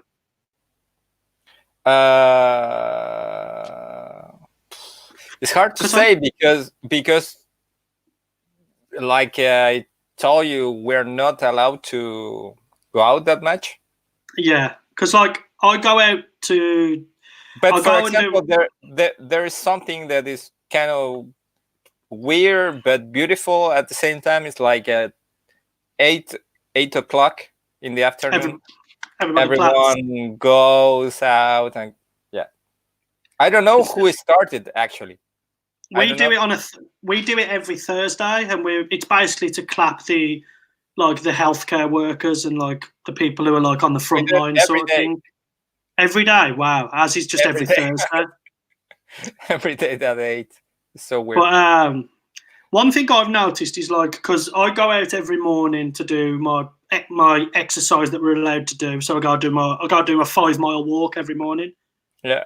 But I'm quite lucky. There's like a park right next door to my house, and the park is exactly 1 mile around. So I just go out, do 5 laps, come home. That's literally like. Cool. But I've found that like in people's houses, in like the windows and stuff, there's lots of signs like thanking the NHS and thanking everything. And like it's just like a little nice thing. And like I'm seeing like signs of people asking if other people need help or this, that, and the other. And I like to think that after this, the world might be a nicer place for a little while. Yeah. No, of course. For me, it's like I say, it helps help everyone to be a little more objective about his position in the world. Exactly. And a bit more humble, you know. Yeah, and even a little more thankful for the little things. Yeah.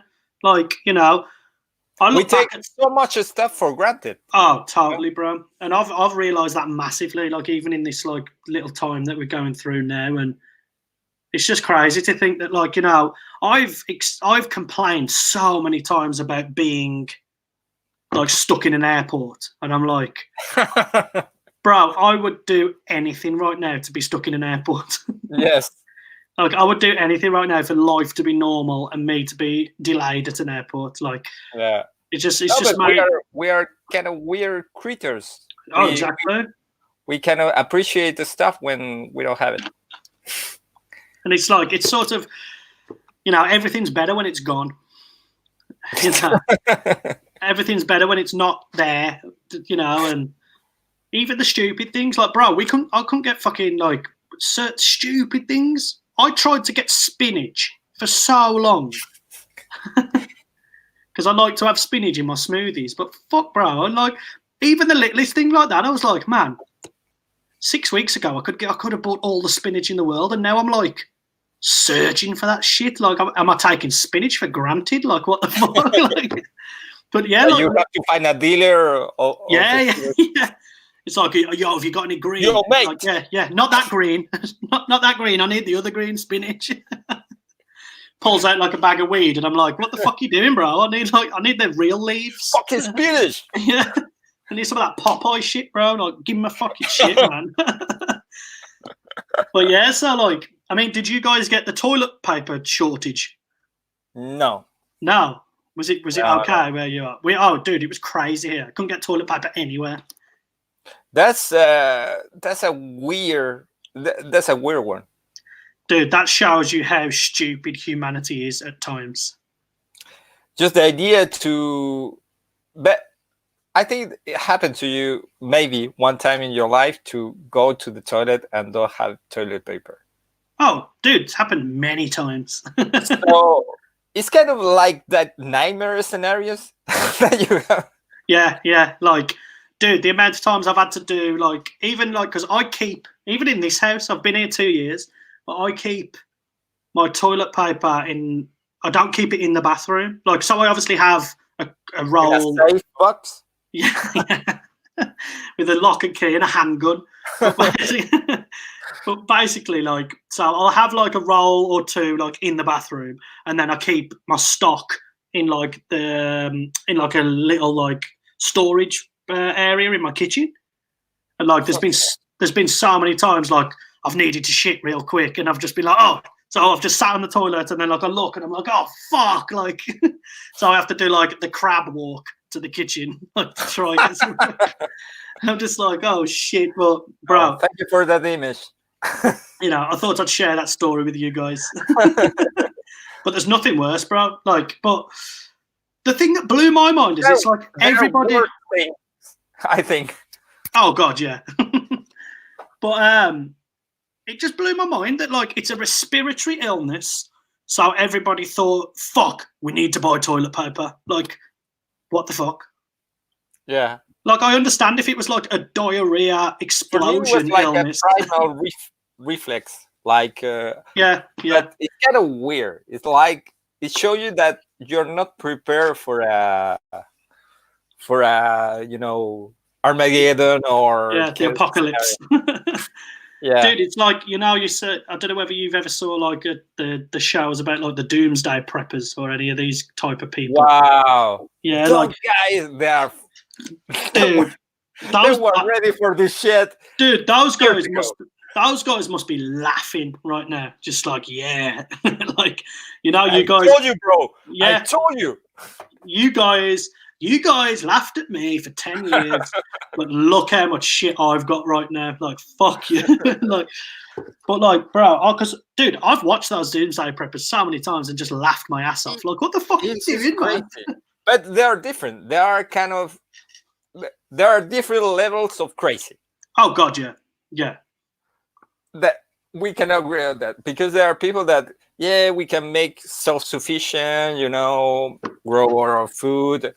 But there was one guy, I don't know if you saw this episode, that he kind of his family was having a lunch, and he was kind of pretending to be an outsider with a gun. Oh, I saw that shit. What the fuck? And then too slow. Yeah, like getting pissed off at his kids and his wife because like they didn't do it correctly. Like what the fuck, bro? You can imagine the nightmare who lived with that guy. Oh.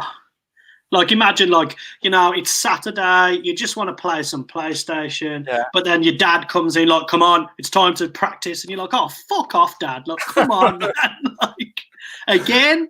And he's like, no, come on, get the guns, we need to fucking escape route. Yeah. Drive the road. It's like fuck, escape route. Escape.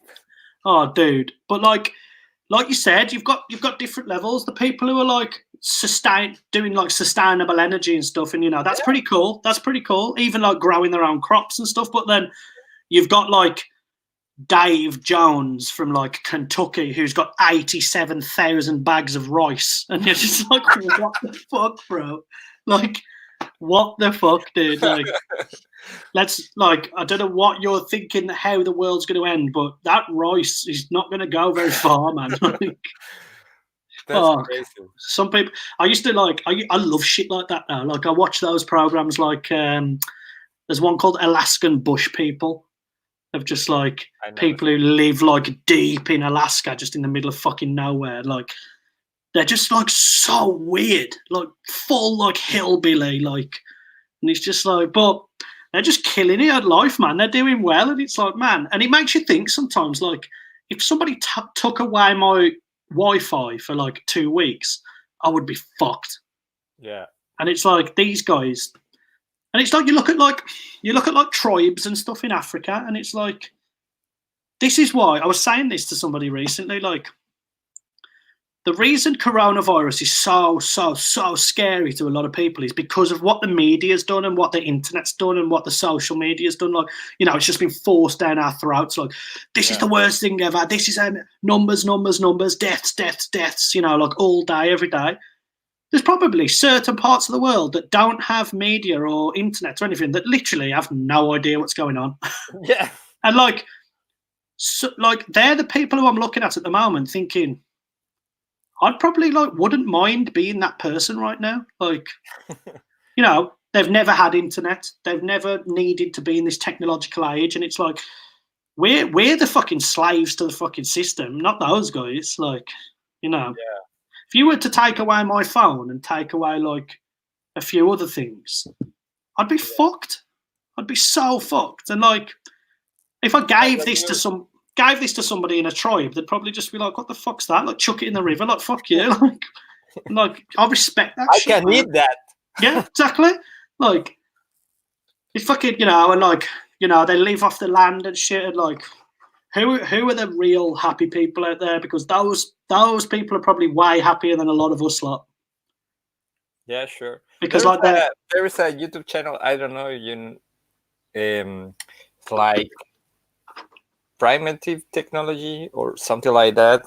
Oh yeah, like primitive type stuff. Yeah. That's crazy. It's fucked. But like, it's kind of soothing, you know?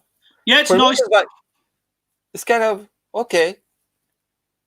We can do stuff without. Yeah. It's sick. It's sick.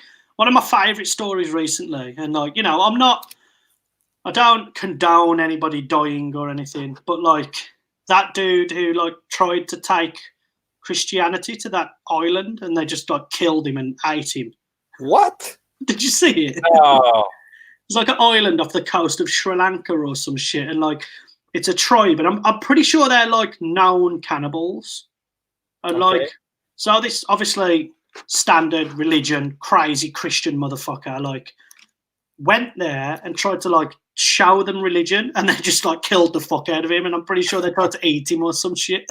Like, wow. And it's just like, I hate that like they're happy. Like, there's a reason, you know, the outside world has not infiltrated them for so long, and like we just always seem to want to just go and be like, oh, you know, spread the word of God. Like, fucking leave them alone, man. Like, fuck off. Like, yeah, but that's one of the problem with religion. Yeah. You know, because they actually, I'm sure this guy was thinking that he was doing good.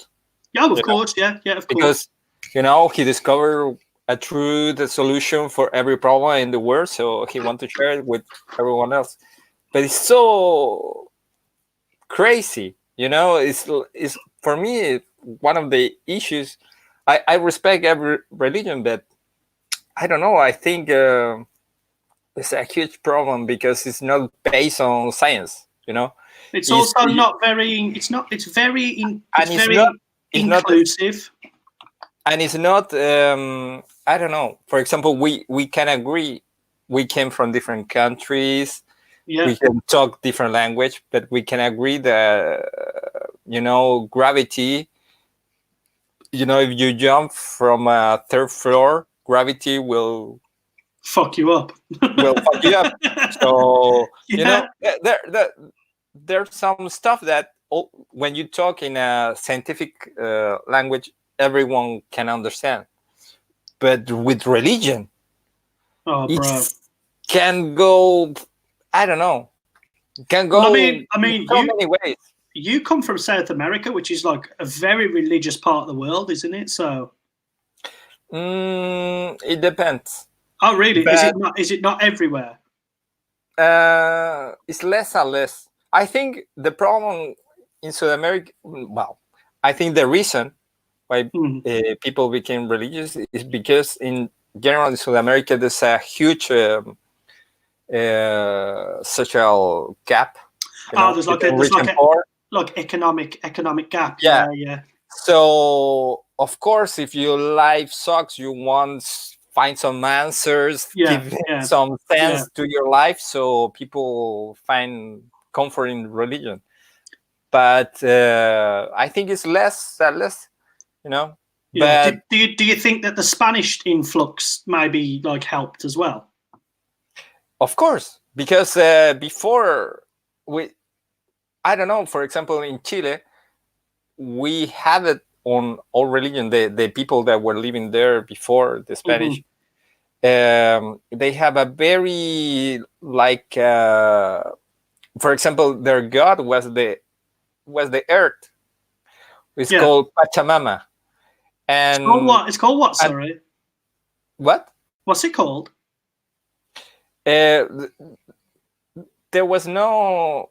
What's the religion? What's the god called? Pachamama. Pachamama. Okay. It's like Mother Earth. Oh, that's cool. That's cool. It was like many like centuries ago, and is this like Aztec, like Inca era? No. Before. No, it's more was in Chile. No, but I mean, like, was it a similar time as the Mayans and? Yeah. Was at the same time. Because in South America, there were different cultures coexisting, and everyone was having their different gods. Like I don't know, like in Europe, for example. And then the Spanish arrived, and they imposed their, Catholicism. Holy fuck. But was really cool. It's really cool the history of Chile because. Kind of the Mexicans and everyone in the middle was kind of easy to conquest. They get coming down, and then they arrived to Chile, and I don't know why they were a very Pacific people, but they were really, I don't know. Like Boston beat them. They were fighting with the Spanish for centuries. Oh wow! So it took a long time for Chile to get conquered. Yeah. Wow. And they're still there. So the native people that were living on that time, they're still in the south of Chile. Oh wow, that's fucking awesome. So like, it's kind of like America and like the Native Americans and like that's that sort of thing. Yeah. So you've got native Chileans. Yeah. That's sick. So what's the tribe is called Mapuches. Mapuches, okay. And well, I was there in Chile the last year, and I don't know if you saw the news, but there were crazy riots. Yeah, they were like trying to overturn the government and shit. It was crazy. Yeah. Actually, it was crazy. I think don't know if you you're meant. a fan of- I think we spoke when you were there, and you were like, "Yeah, it's fucking crazy, man." I don't know if you're a fan of Race Against the Machine. Oh, I mean, come on, who's not a fan of Rage Against the Machine? When they announced their tour on Instagram, they Mhm. put a picture of that riot. Oh, the Chile riots. That's Yeah. crazy. And it's a beautiful picture when there's a bunch of people in the there's a kind of monument of one of the conquerors, and the people were climbing, and there's a Chilean flag and a Mapuche flag. Oh, that's awesome. Yeah, so like it's like the come together type thing. Yeah, it's That's like no, when I was there, it was kind of crazy because I booked my flight way in advance, and then the riots start to happen, and a lot of people was asking me, "Are you sure you want to go there?" I said, "Yeah, no, it's okay." So were you going back to see family? Yeah. Yeah. All my family is there, my friends. Sick. And what's crazy because in the center of the city there was I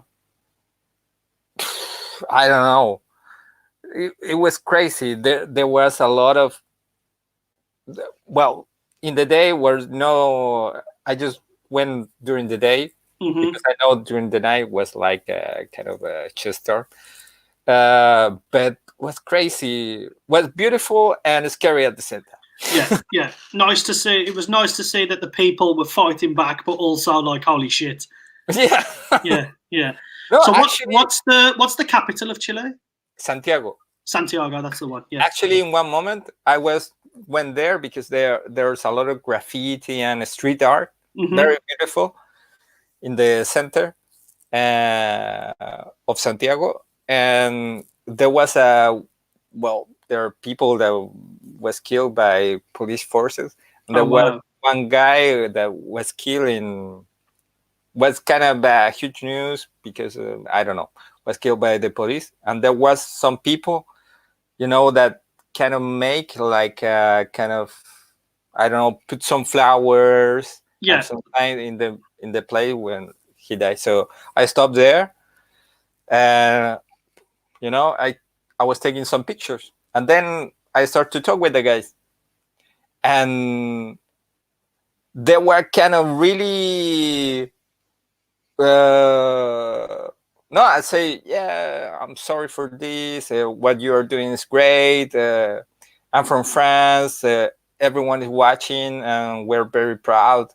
And the guy were kind of watching my phone like if I was kind of the police. Oh wow! Like they thought you were like, trying to find out. That's fun. I say, yeah, no pictures to the face. I say, no, don't worry. Don't record. Don't record. I say, no, I'm not recording. And oh wow! So I have to put my phone in my pocket. No, it's okay. So does Chile speak Spanish? Yeah. Spanish. Yeah, cool. Is it like a different version of Spanish, or is it just Spanish? We use a lot of slang. Yeah, like Chilean slang. Yeah. So someone from Spain that will meet with someone from Chile will understand, maybe if I'm speaking correctly. He will understand 100%. Yeah. But if I start to use slang, he will not gonna. He's gonna lose. He's gonna lose you somewhere. Yeah. So you can speak how many languages then? 3. So English, French, and Spanish. Yeah. The more difficult for me is French. Oh really? It's so, yeah. And you've been there 8 years. Yeah. Yeah. And but let me explain you something. In English, there is no accent. Yeah, I know what you mean. Yeah. In French, there are 5. It's 5. And if you put an accent, for example, it changed completely the word. And the conjugation of verbs is like, there's some stuff that doesn't make any sense. You have to learn by memory. It's kind of like my friend lived in China for 5 years. And no, China, I think, is worse because it's not even the same alphabet. There's different ways of like saying words, like different tones. Like sometimes you'll go up at the end of a word, sometimes you'll go down at the end of the word, sometimes you'll go just straight, sometimes you'll go up then down. And he was like, so there can be one word. So for instance, if I was saying Pogman, I could say Pogman, which is normal. Then I could say Pogman, and then I could say Pogman, and then I could say Pogman, and like they can mean 4 completely different things. Yeah. And like he was just telling me, like there's a really weird one, like the same word for cash machine, you know, where you get money out of the wall. Yeah. Can also mean like blowjob or asshole or something, and it's just like really like fucked how close. And like because he speaks Mandarin, and Okay. but like some of the stuff he's told me, like he'll write something, or he'll say something to me, and then I'll like try to repeat it back to him, and he'll be like, "No, you said it wrong." He's like, "You didn't get the little weird thing at the," and I'm like, "Bro, fuck that, man. That must be so hard to fucking." Because I heard that English was quite hard to learn, but then when I've spoke to people, they say it's not too bad. But I think it depends. It depends what was your native language. Because, for example, for French people, sometimes it's hard because of the pronunciation. It's so different. So a big one from Spanish and English is, so you know the letter V. Yeah. You guys obviously say it as B. I don't know. Is that because of how you guys read it in the alphabet, or so? Like, if you were to say, like earlier on when you said voice to me, yeah, like you said voice basically. Yeah. So like, obviously that must be really weird because a V and a B are like pretty much like pronounced differently in Spanish. No, actually, they are kind of pronounced different, but it's so subtle, the difference. Oh, okay. That we don't give. We say everything like a V. So it's like, so you know, avión, like airplane, avión. Oh, okay. That is with a V. Well, that's with a V. But what about like Valencia, like the place? Valencia. Ah, so you say that with a V as well? Yeah. Okay, so it's just certain words that sound like a B instead. Maybe it's just me that pronounced wrong. No, but I've heard it a lot. I've heard V's, but like you said, I think it's because the V sometimes is pronounced so subtly that sometimes it sounds like a B. Yeah. You know, in French, fish and poison, it's almost the same. Person or poison? No, fish. Yeah, fish. And the word poison. Oh, poison. Oh, wow. Well, fish is, what's the word for fish in French? Poisson. Oh, yeah, but it's got an accent, hasn't it, which makes it different to poison or some shit. Poisson. So, did you say fish and poison? Poisson. Then? Poison. Yeah, see, that's just like... They're like, what? The only difference I really heard was maybe you pronounce the S a little more like a Z in poison. Yeah, is that the difference? Yes. So poisson and poison. Oh, you're good. Which is bad for me, bro, because I'm like I'm from Wolverhampton. I mean, I'm really surprised that you've... I'm surprised that we've managed to get this far without you, like, with you actually understanding me so well. Yeah, like I already went to Bradford, so. Okay, Bradford's quite a strong accent. Definitely, northern territories. Yeah, but so Chris. Yeah, I really need. I think we break a new record. 3 hours of podcast. Perfect, bro. And to be honest, bro, if you ever want me to come back, we've easily got another 3 hours in us. I'm sure of that. We can go deep as you want. And bro, it's always a pleasure to speak to you and see you, man. Hopefully, when all this shit's finished, we can actually see each other in person again. Yeah. Definitely. Like, I'm always, you're always welcome in England. When I'm in America, you're always welcome to come to America, so you can come stay with us, and we could go to the Rocky Stairs. We could do some training on the Rocky Stairs. Yeah. You got it, bro. You got it, bro. You know what's actually really funny? One last thing, they do Rocky workouts on the stairs like every day.